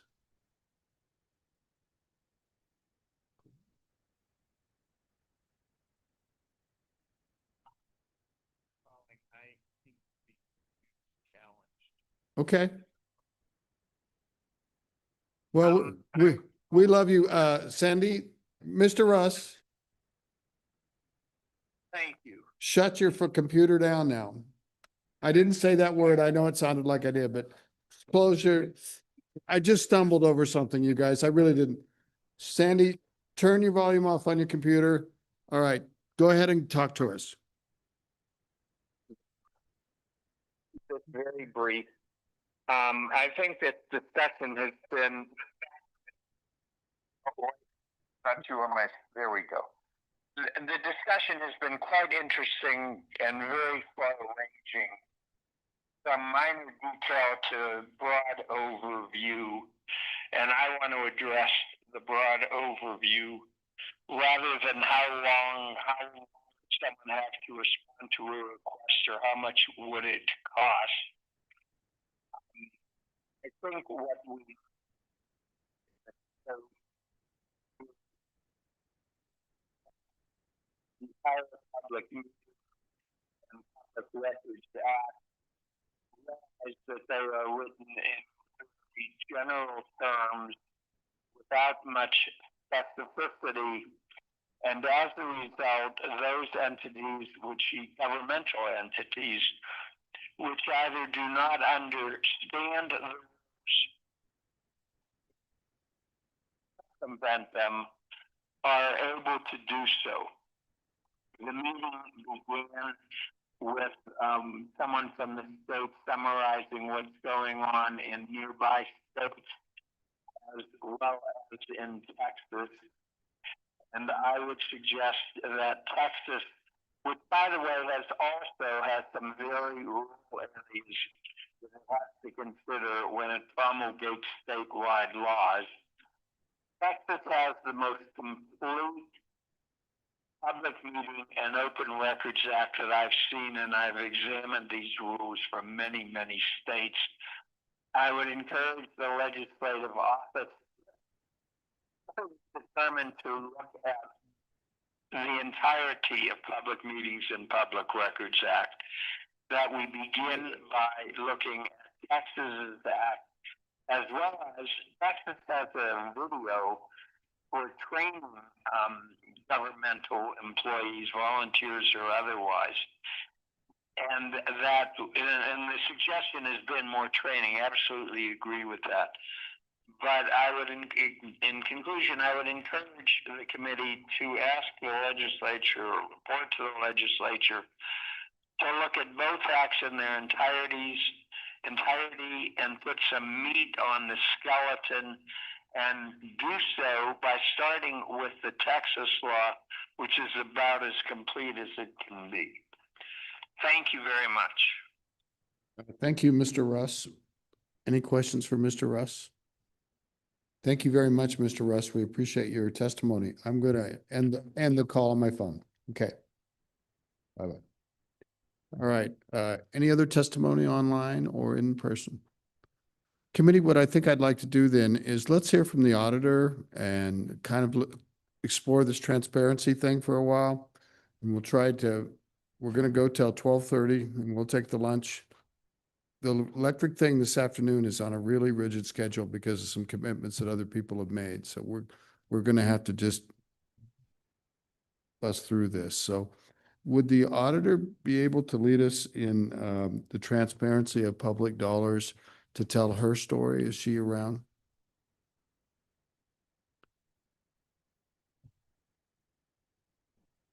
Hello, committee. Can you hear me? Yes. Hello, Chairman Case and committee members. My name is Edie Troutwine, and I am the Deputy State Auditor here at the Wyoming State Auditor's Office. Auditor Racina sends her apologies. She's unable to join. She may try to pop in via telephone or conference call if she has cell phone service. But if she doesn't, I'm here to answer any questions you may have. Okay. And say your name again, please. Edie Troutwine. Ms. Troutwine, I talked to the auditor about telling the success story that that her office had upon her taking office. And for people that might remember, the previous auditor had kind of argued that it was not possible to put Wyoming's transactions online. And Auditor Racines was elected, looked into it, and lo and behold, we had the vast majority of Wyoming's financial data online within 2 months. And it was really kind of an incredible success story. And I think it plays into the public records things is that the more you can get online, the less people have to request. So, Ms. Troutman, I'd throw that back to you to maybe tell your perspective on that. Thank you, Chairman Case. We are always happy to tell the transparency story that happened here at the State Auditor's Office. So as Chairman Case mentioned, you're absolutely correct, and several people have testified to this. When Auditor Racinas took office, she took office and was immediately under a lawsuit. And so at that time in 2019, an entity called openthebooks.com had sued the previous state auditor, compelling the state auditor's office to produce 5 years worth of payment information from the state of Wyoming. And so at that time, it was commonly referred to as compelling the state auditor's office to turn over the state's checkbook.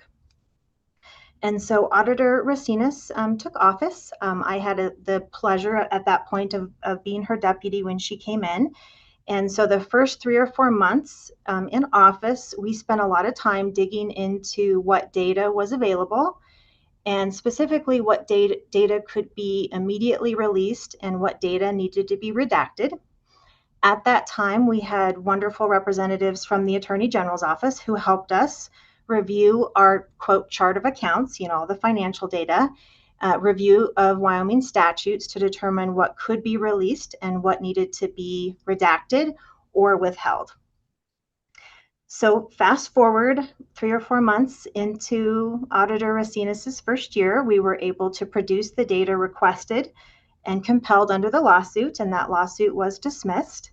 And then shortly thereafter, in June of 2019, we went ahead and launched the first iteration of wyopen.com. So that was our attempt and the state's attempt to put all of the financial data or the state's checkbook out online. So again, Wyopen launched in June of 2019. And then between 2019 and 2023, the site has evolved. Each year, we try to make sure we have better and cleaner data out on the website, more data, and more detailed data. And so sort of the end of the story or journey is that in July of 2025, Wyopen was codified into law under Wyoming Statute 91403. So current and future auditors are now required by law to post the financial data that's out on Wyopen. So that's an incredible story. Are there questions from the committee? Representative Yen.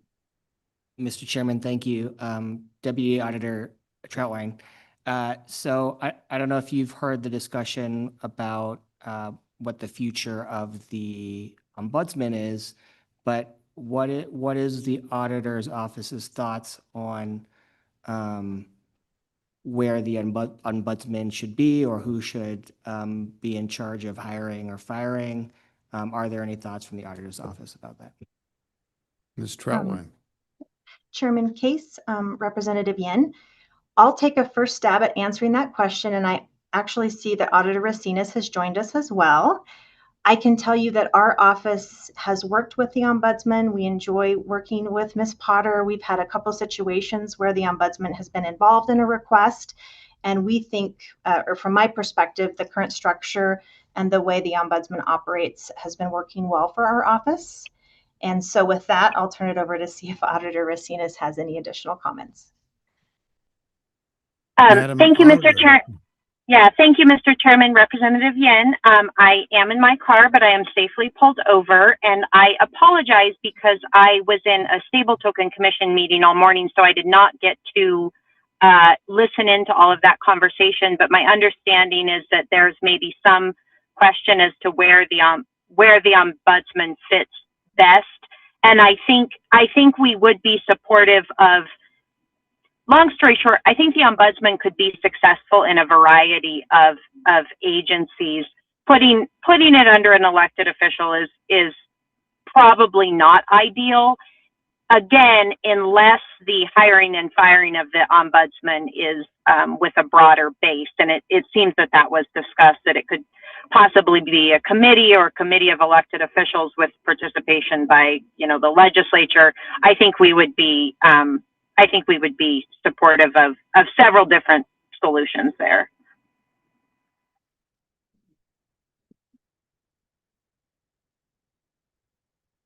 I saw a head scratch. I thought it was.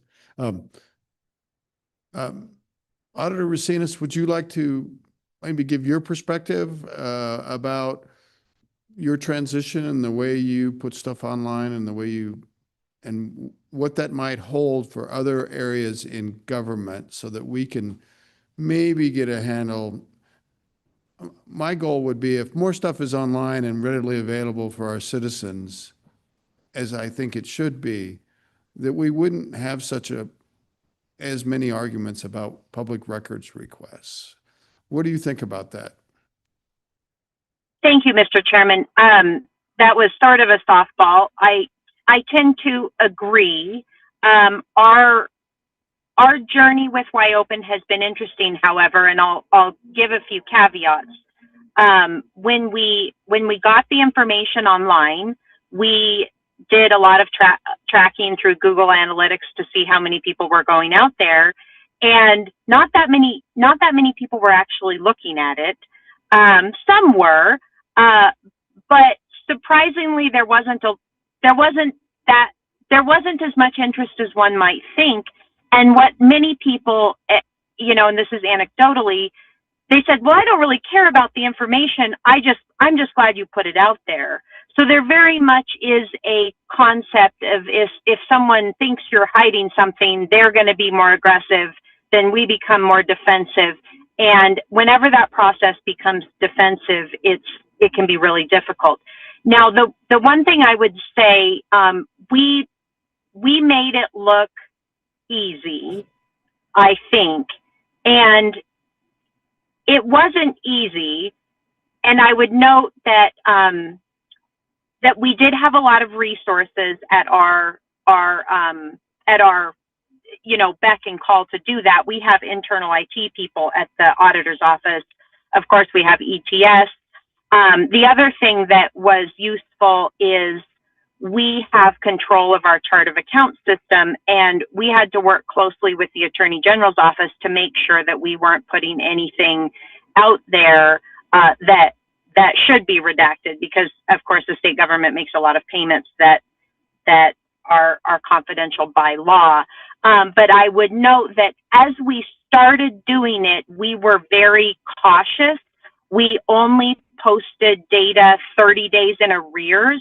And there was a period of 6 months where I actually, me personally, I put eyes on all the lines of data to make sure we weren't, we didn't have a Medicaid payment directly to a recipient in there until we got comfortable with our methodology for removing those types of payments. So 7 years on, it's super slick, but that didn't happen overnight.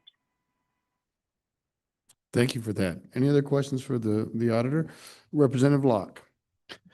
Thank you, Mr. Chairman. And this question might kind of go beyond just the publishing of the data that is available, but I wanted to ask one of the perceptions, and I don't know if this is appropriate for you, State Auditor, but or Ms. Racine, but the question I have is there's this perception that once money passes beyond the public into the private entity boundary, that there's not sufficient information. And I was just wanting to ask you that question, your perception of that, what you've heard about that, and if you had thoughts on how we might resolve that. And I'm not sure I was clear, but it's just that concept that once the public dollars are sent to private dollars, there's this whole concept from a transparency perspective is how are public dollars spent? And that's just a question I wanted to throw out. It's been a hot topic for many years, and I wanted to see what other people's thoughts were on that. Auditor Racinas. Thank you, Mr. Chairman, Representative Locke, and you're getting my hot take on that a little bit. the state makes a lot of different kinds of payments. So, for example, if there's a grant agreement to a nonprofit to perform certain services from an entity of the state, the money leaves the state coffers, but then there's also a lot of, potentially a lot of monitoring of that grantee or reporting processes to make sure that, to make sure that they're doing what they say they do. On the flip side, I mean, if we're paying a contractor to do a job, that'll come through the auditor's office and say, okay, the state paid, $10,000 for fill in the blank garbage collection services. Yeah.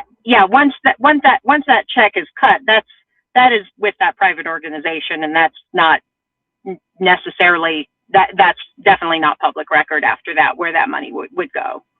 I'm not sure if I'm hitting your question just right.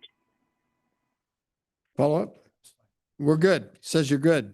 He says you're great, actually. So, anybody else on the committee? Questions for the auditor? Thank you, auditor. Drive safely. Be safe out there. We appreciate both of you. I thank you, and I apologize for not being there. I would have loved to come to Fremont County. Yeah, you could, a home stomping ground. Although you are a Wolverine, and I will always remember. Yes. As Tigers, we remember that. Go Big Red. Okay, excellent. Go green. Wyoming Department of Audit. Look at how patient these guys have been. Thank you so much. Good morning, Mr. Chairman, members of the committee. Justin Chavis, Director of the Department of Audit. We also have Rich Cummings online. He's our Public Funds Administrator, if he could be admitted. And so in the interest of time, I figure I'll just give a quick kind of overview of the department and what we do, and then specific information to this morning's topic. So we serve as the state's independent audit function. We have 4 auditing divisions. The one that's relevant to the discussion this morning is our Public Funds Division. That is our division that deals with government entities.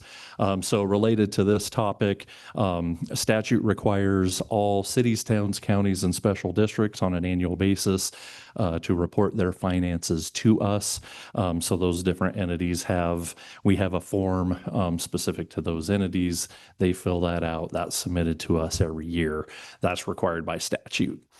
Statute also requires from that information that we produce the annual cost of government report.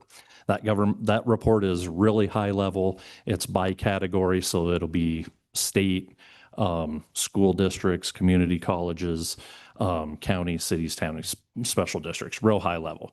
Other reports that we produce that are not statutorily required are that same type of information, but in more detail. So we have a cost of county government that will break, instead of it just saying, here's the total amount in Wyoming that was revenues and expenditures for counties. We have a report that says for each county and for each department or function, if you will, what the expenditures were, for example. So we have varying reports that are derived from that same data, just with more detail. And so as far as what's available, all of those individual entity reports that feed the cost of government report and the reports that we put out are all available on our website. The cost of government report and each kind, cost of county government, cost of city government, cost of town government, cost of special district, those are all available on our website as well. And I think with that, I just stand for any questions the committee may have. Thank you, Mr. Chavis. Senator Locke, or Representative Locke, who had a question down there? Did I see one? Sorry, I'm seeing things from the corner of my eye. Do you get public records requests? We do. Sometimes, so it depends. So most of our divisions, what they do, that stuff is not public record. We do get public records requests that would be related to the public funds division in terms of financial data for government entities.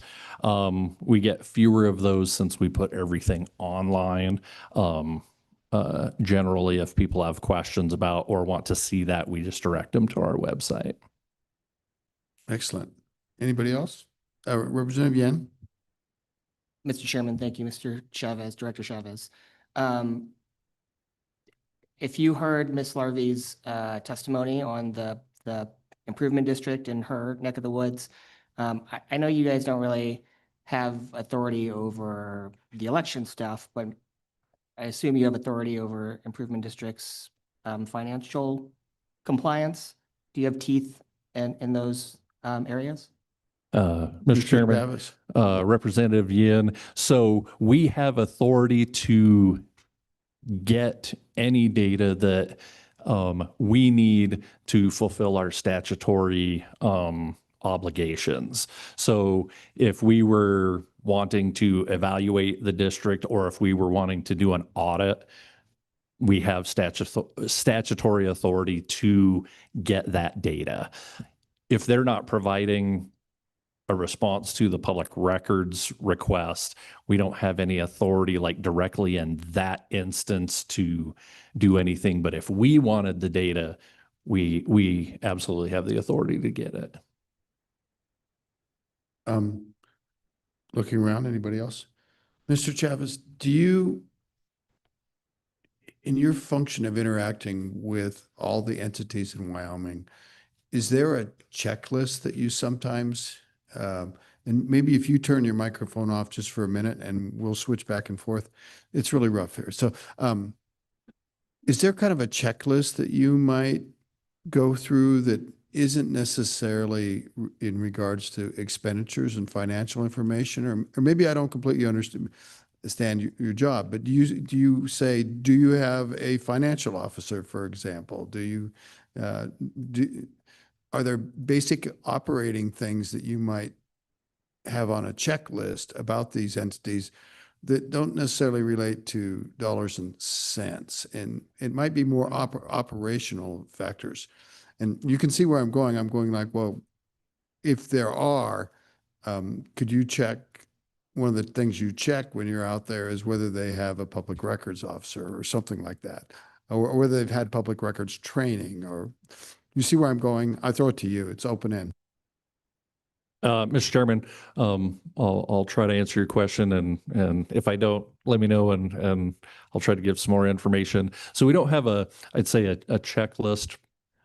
We do offer public officer training. So that's actually required by statute, that essentially any public officer that is the main person for an government entity that handles the money, as well as the governing body over that entity, state law requires to take public officer training. And so as part of our public officer training, we go through a lot of the statutory requirements that goes beyond just the dollars and cents, but kind of what you're responsible for in terms of managing finances and records. Conceivably, could we add to your training burden that they get trained on the public records law and open meetings? Mr. Chairman, and Rich might be able to provide some additional information. I think we at least touch on public records in our public officer training. I can't say for sure because they're the ones that provide the training. But I think they touch on it. To what depth, I don't know. I'll give Rich a chance to weigh in here. Excellent. This is probably a good time for transition. Anything else for the director? Go ahead. We're going to have one more question for the director from Representative Webb. And this will just be quick. If a entity fails a public audit, is that made available to the public on your website, or just exactly how does that work? Mr. Chairman, Representative Webb. So I'd say, so all of our the audits that we do are available on our website. And so we don't categorize audits as pass fail. It's so when we look at a local government entity, is what you reported on your census report accurate? So we'll say in our report either they were accurate or not and we'll do it by, revenues, expenditures, cash and investments. So we'll say whether or not that was accurate. And then we also look at statutory compliance of various factors. So if they're not meeting statute, that will also be a finding in the audit report, and all of our audit reports for audits that we've conducted are out on our website. We also have on our website any entity that's required to get an annual CPA audit. Those are all required to be provided to us, and we put all of those out on our website as well. Great. So you want to redirect your questions now, or redirect to Rich? I can't remember Rich's last name. Cummings. Mr. Cummings. I'm so sorry. Didn't mean to be informal. Go ahead, Mr. Cummings. Good to see you again. Hello, thank you, Mr. Chairman. And I believe the question is related really as to whether or not we're offering public officer training, if we're including public records in our training. And the answer is yes, that we are offering that in that training specifically. In the way that training lays out, cover much what the statute requires for special districts in that aspect. Hold on a sec. You're kind of breaking up. I wonder if you would turn off your video. It might work a little better. We love looking at you, though. You look great. Okay, just talk. Okay, thank you, Mr. Chairman. Yes, are you able to hear me a little bit better now? Yes. Okay. Yeah, so going back to the question that I understand is that if we offer public records training in our public officers training, and yes, we do. We pretty much cover the statutes as they lay out in that and how they apply to special districts. Do you also cover open meetings? Mr. Chairman, yes, we do. That's part of that as well. So. And Mr. Cummings, is there any chance you could share those modules of what the training looks like with the committee? Do you mind? Or maybe it's confidential. No, I'm teasing. Your director's Mr. Chairman, nodding yes. Mr. Chairman, absolutely. We can get those to you. Great. I think that'd be useful for the committee. Director Chavez. Mr. Chairman, I'll just point out that's available on our website. So there's public officer link to our public officer training. I'll also point out that statute charges us with doing the training, but we can also approve other entities' training. So a lot of the public officers, I think, take training that we've approved from other entities. I'm not sure if they touch on public records. Again, Rich might be able to speak to that, but there are other trainings that are approved from other outfits as well. And Mr. Cummings, would you agree that the other training includes both components? Mr. Chairman, absolutely. For us to approve those trainings, we basically have a checklist of items that they're supposed to cover, and they're pretty much supposed to cover the same items that we cover. Great. So given that it's on your website, if you could just share the link, that would be fabulous. In an email is fine. Representative Weber. Thank you, Mr. Chairman. Thank you both for being here.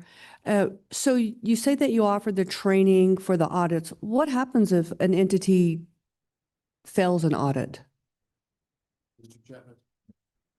Mr. Chairman, Representative Weber. So if an entity has statutory violations, so anytime there's a finding in an audit, they are, I'll use the term required, but not statutorily required, just general audit processes. For findings, we say you need to provide a response and a corrective action plan. So they do that. really, as the department, we have no enforcement authority. So if an entity is violating a statute, we are a reporting entity. So the audit report goes to, in audit standard speak, those charged with governance. So the audit goes to the legislature, goes to the governor's office, goes to, in case of a county would go to county commissioners. In case of a town, city or town would go to the council. And really, they're the ones that would be charged with fixing the finding. But if they don't, we as a department have no enforcement authority to affect anything. Thank you, Mr. Chairman. Is it normal for entities within the state to have multiple audits that fail and no action taken? Mr. Chairman. Go ahead. Representative Weber. I don't know that I could put if it's common or a degree, but yes, we do see in whether it be audits that we do where we have entities that will have the same finding from audit to audit to audit. And you see sometimes the same thing in CPA audits where they'll have findings from audit to audit to audit. Now, some of those I will say are a result of the size of the entity, and there may not be, I'll say, recourse. So what you see on a lot of smaller entities is a lack of separation of duties. In audit speak, that's a finding because it presents a risk. There may not be, the entity may not be big enough to properly segregate those duties to what an auditor would say would be ideal. And so that's a finding that you're going to have from audit to audit to audit. That's just kind of a reality. Did I answer your question or? And I believe we get reports, we're forwarded the reports of major deficiencies in entities. So, Mr. Chairman, all of our reports, a copy of all of our reports go to Management Audit Committee. Yeah. And then depending on the entity, it may, and depending on the type of audit we've done as well, may go to other committees. Thank you. Representative Brown. Thank you, Mr. Chairman. So you said you have no enforcement authority. Did I just hear that a committee would have that enforcement authority? Is that what we're looking at, or who would have that enforcement authority? Mr. Chairman, Representative Brown, I think that's a good question. So if you're talking, say, a finding relating to noncompliance with the Municipal Fiscal Procedures Act, that specifically would go to the Attorney General's office. Now, what they do with it, I can't tell you. And so I would say in general, it would be maybe the AG's office, but that's about all I could speak to.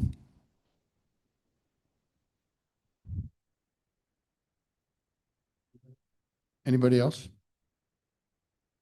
Okay. I think you're off the hook.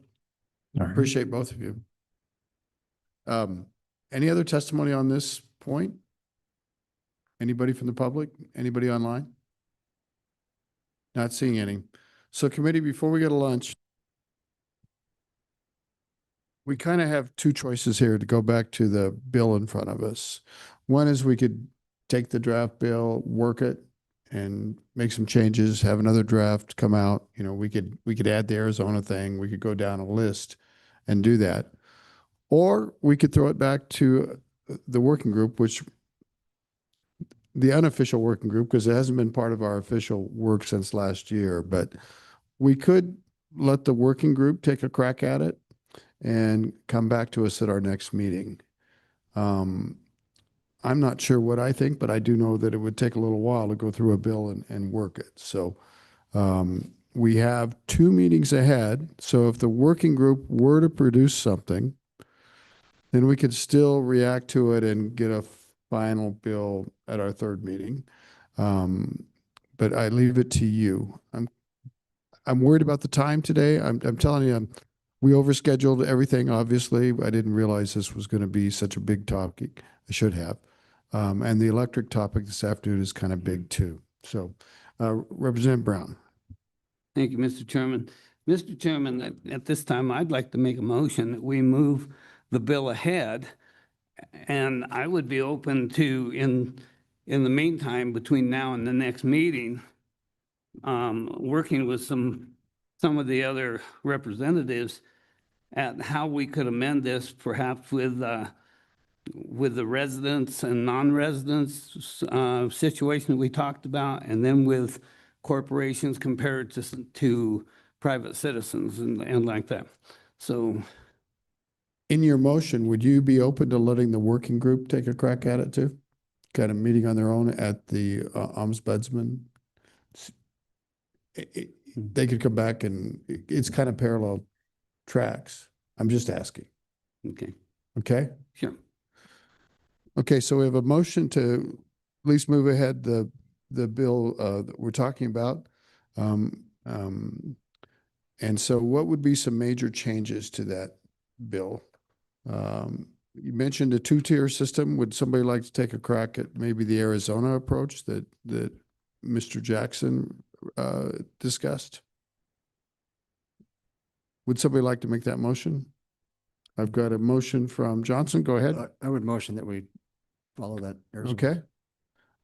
So to have kind of develop that two-tier system, is there a second for that? Got a second? All in favor, say aye. Okay. Anything about the deadlines? We heard lots of pushback about the deadlines. What do you think? Representative Lucas?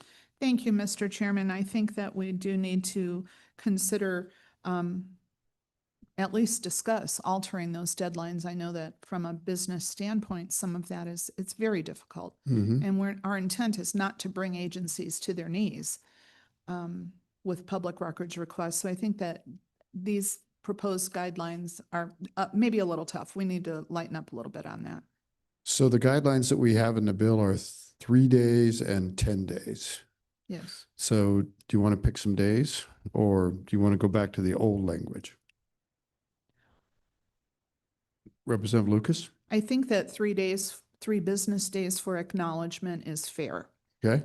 I think that 10 calendar days, as it says, is a little tough. I'd go to 10 business days, maybe give them a few more days on there because we really can't easily penalize organizations for not working on weekends. Yeah. Does anybody support that? Want to give it a second? Got a second by Webb. Discussion, Landon. Yeah, Mr. Chairman, I'll be a no vote on this motion. I think all the testimony this morning pointed in a completely different direction. Nobody supported going to this kind of a punitive measure. I don't see that we've got a problem on this front. All the other changes, I'm all for them. I think we've got a chance to make this bill better. This doesn't make the bill better. It puts our agencies really up against the blaze. I think it's undoable. And, we even had, we had those who were advocating for a tougher law tell us this morning that tightening this deadline was going to have the opposite effect. So I really think it's a mistake to do that. Okay, so basically you'd be speaking against the motion on the table. Yeah. And so we would vote on the motion on the table and if it failed, you'd be allowed to make a different motion. Is that fair enough? Anybody else need to get in? Senator Dockstader? Good, go ahead. No, just the same point that we didn't hear anything that called for this morning at all. Gotcha. Taking this in a different direction. Thank you, Mr. Chairman. I think Representative Locke?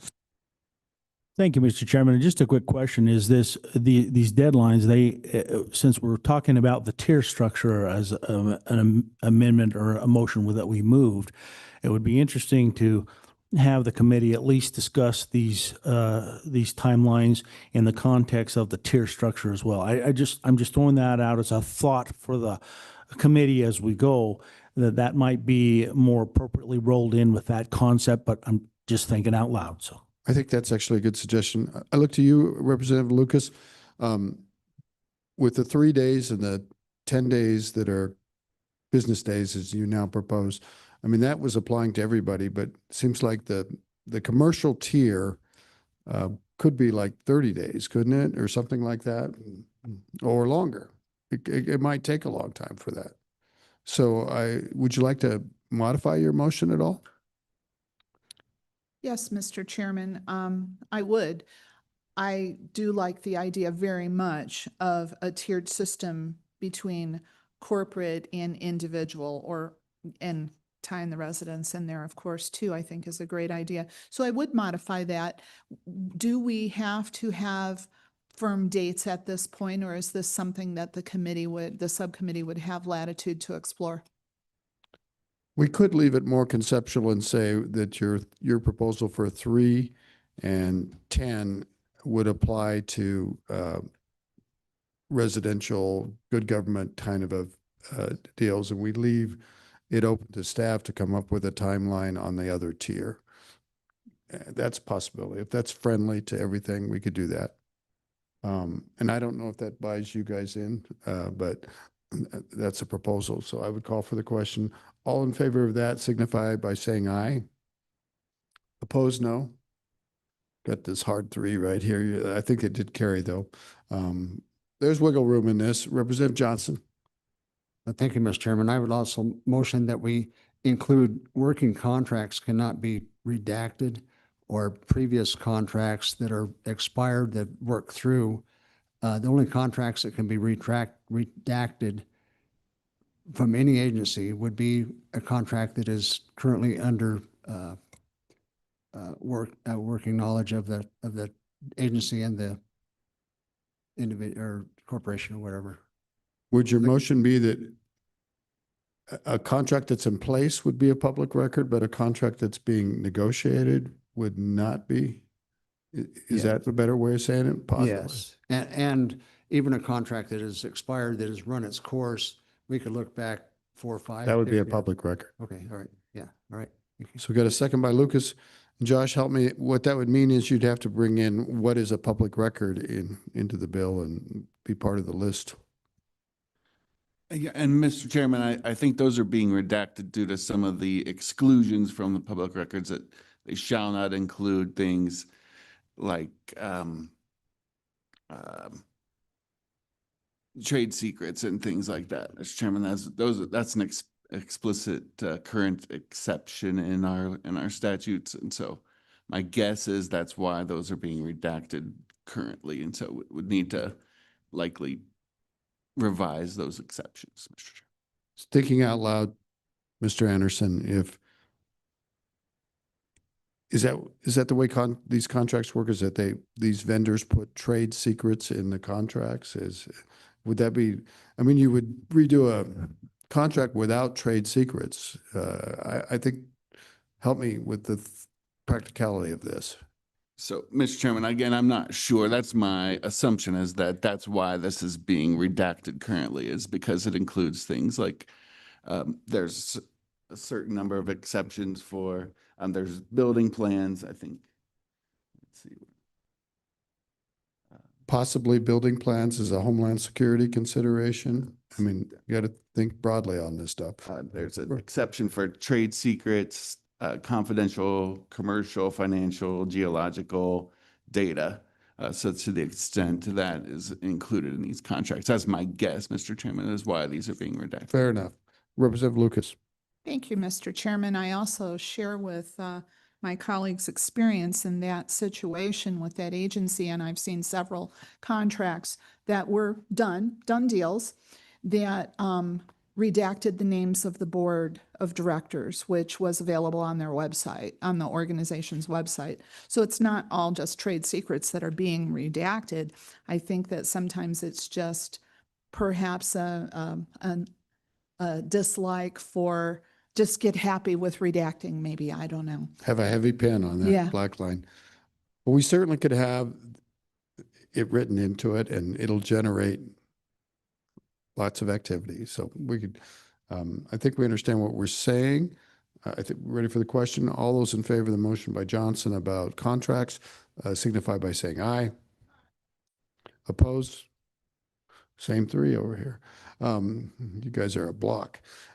Any? Oh, I'm so sorry. I'm kind of, you guys want to weigh in online? Boner and Steinmetz? Speak up if you do. Unmute yourselves so we can hear you, okay? Or raise your hands. You got put on the spot. I'm sorry. Okay, how about the idea of expanding the office of the Ombudsman? I would kind of think it might be thoughtful to have responsibility for open meeting be part of the open records Ombudsman. And I would like to give her the resources, at least a full-time staff member, and I think a half-time attorney. Could we just try that, see what it looks like? Representative Yen? Mr. Chairman, I do like the idea. I think the bill is getting too large, this bill draft request, and so I would actually prefer it to be in a separate bill. Yes, agreed. I'm not opposed to making it in a separate bill, either way. So let's set that aside for right now. Let's go back to the first bill. How about enforcement ability? How about the mandatory ability to waive fees and give that some teeth? Can we give her that? Can I hear a motion? Motion by Johnson, second by Lucas. Mandatory ability to waive fees. All those in favor signify by saying aye. Opposed, no. That one's good. We're getting closer. How about nuisance requests? Is there ability for the ombudsman to say, you know, this is turning into a nuisance? Johnson. Mr. Chairman, I would appreciate that motion in there and also include that citizens of Wyoming would be separate from the corporations, that they would always, I would like that distinction too. I think that would stop a lot of the unnecessary, hopefully it would, but. Okay, let's do that in two pieces. Okay. The first one would be the nuisance request, to give her the ability to rule that a request is a nuisance and that the entity doesn't have to fulfill it. All those in favor, did I get a second maybe? I want to make sure. Second from Webb. All those in favor signify by saying aye. Aye. Opposed, no? That was really enthusiastic. Let's do it again. All those in favor say aye. Aye. Opposed, no? Think that's carried. Back to the second issue you raised, Representative Johnson, was the ability, we already talked about a two-tier system, but I'm detecting that you want to go beyond the two-tier system and say that for people within Wyoming, we're going to treat citizens different than corporations. Is that what I heard? I'm not sure what I heard. I think that I would like that. If you're a citizen, you're requesting a information on a special district, I think that needs to be handled differently. Give the citizens of Wyoming a special right, I guess, above out-of-staters request. Oh, so it'd be a residents versus non-residents thing. Okay. What do folks think about that? Representative Brown? Thank you, Mr. Chairman. My concern with this is, and I'm for the residents having priority. My concern with this is perhaps when we get into situations where parents are separated and one lives in one state, one lives in another state. And so if we're talking about children of those parents, how would we go about making that parent that lives in another state have priority? So where do we go there? And that's what I'm looking at. Yeah. I'm not getting this one too good. Representative Lucas, anything you want to add? Yes, thank you, Mr. Chairman. Just a comment. I'm okay with changing the timing for residents versus non-residents. We don't want to be like Virginia, who doesn't allow residents to request. But public records are public records. And we need to keep our eye on that, you know, we can change timing as we need to, or as we see that it's necessary. But I think that we would need to identify that. Maybe we don't have something here yet, but you could work on refining it and bringing it. Representative Johnson. I think I'll withdraw that request. Okay. Thank you. Anything else on the bill that you can think of? And so all those in favor of moving this bill over as a draft to the next meeting signify by saying aye. Aye. Opposed? 3, I heard 2 that time. And I didn't hear from up there. Okay. That being said, this does not stop the working group. The working group is whatever you guys want to make it. This is kind of the feet to the fire side of the working group is the way I look at this. Okay? So go forth. Let's come back from lunch at 1:45. Yes, sir. We really, Mr. Chairman, thank you. And we really kind of glossed over the all of the conversation this morning that was related to the ombudsman. And we're going to fold that into a big omnibus bill here.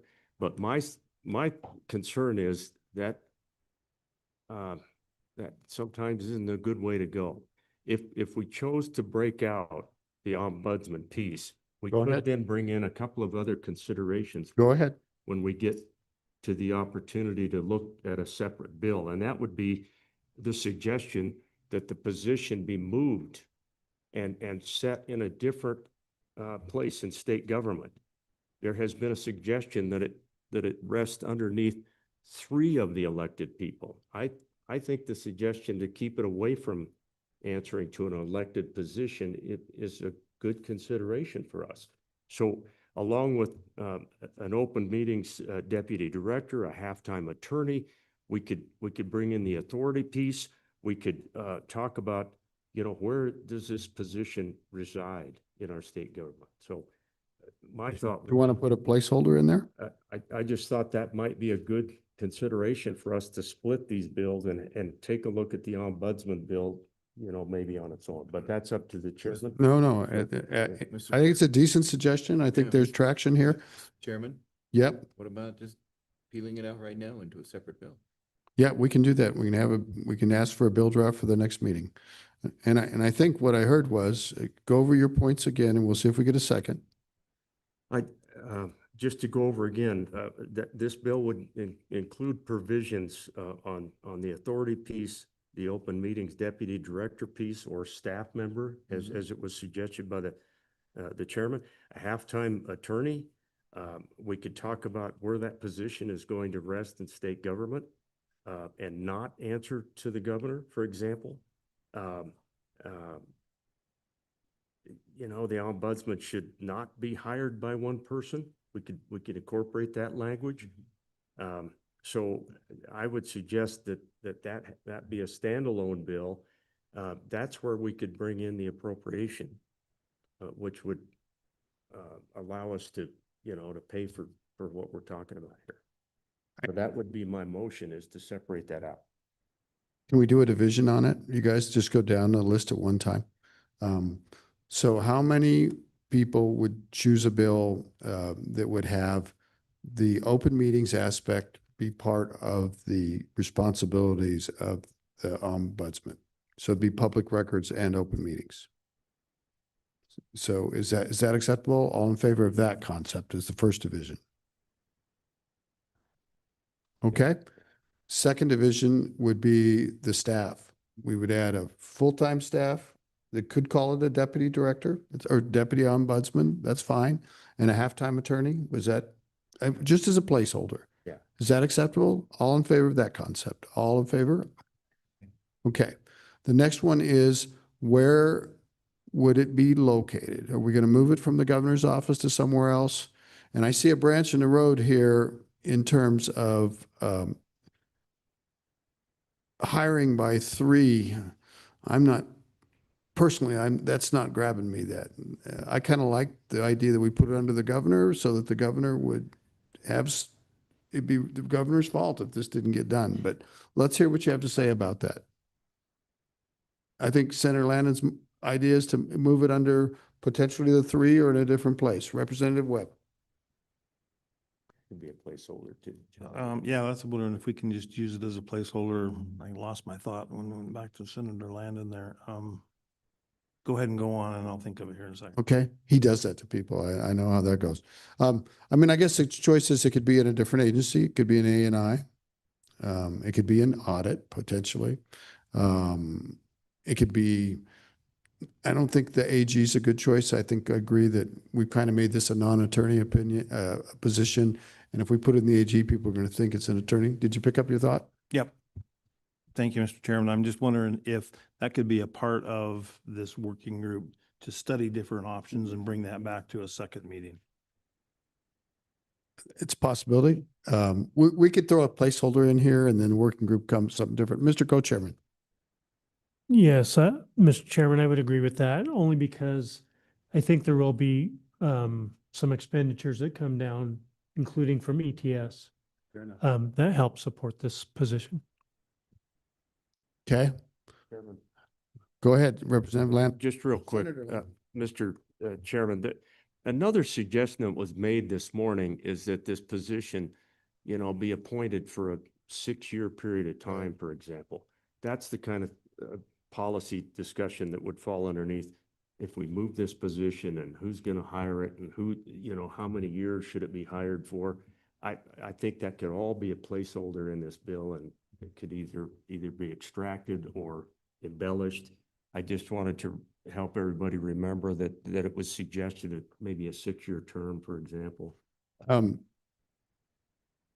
me run down that path a little bit. So I think that's a good suggestion. I think appointing someone for a term lends itself to the panel making the appointment, like 3 members, like the auditor, the governor, and 1 other person. Ms. Anderson, what other person were you thinking?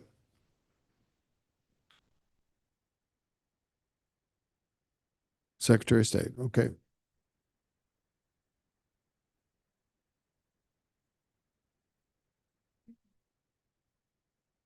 Okay. So should it be Secretary of State, Auditor, and Governor? And how long should the term be? 4 years, 6 years? Placeholder, should we choose 6? Placeholder with 6. Placeholder with 6. So the motion is a 6-year term hired by a 3-panel auditor, Secretary of State, Governor. All those in favor signify by saying aye. Finally got you on something. And got ayes up there. Anything else? Representative Johnson. Yeah, Mr. Chairman, I'd like to add some teeth to that auditor, the Ombudsman's office in that same part. What kind of teeth are you talking? Some penalties for not obeying on time or just ignoring. Let me remember, didn't our existing bill that was proposed have penalties? I think it does. I think we do have expanded penalty. And by the way, we didn't settle on that last motion where the auditor or where the ombudsman lands. I'm going to suggest the auditor's office, just to throw it out there. Is that acceptable? Can I just hear a little more discussion on why the auditor? Just that A&I is so geared towards provision, and the auditor is geared more towards performance. That's just the feeling for me. And I think the auditor has maybe extra influence in this because she's paved the way. They've paved the way with open records in a lot of ways. And I think it's kind of good cross-fertilization for this position. And it's an independent position, so the auditor doesn't have any responsibility, but they'd be supported by the office. Is that okay? Representative Lucas? Just a comment, Mr. Chairman, thank you. Yeah, I like that myself. The Auditor's Department has shown now that a track record of transparency improvement, and public records is transparency too. So it kind of dovetails nicely for me. Let's get the call for the question. All those in favor signify by saying aye.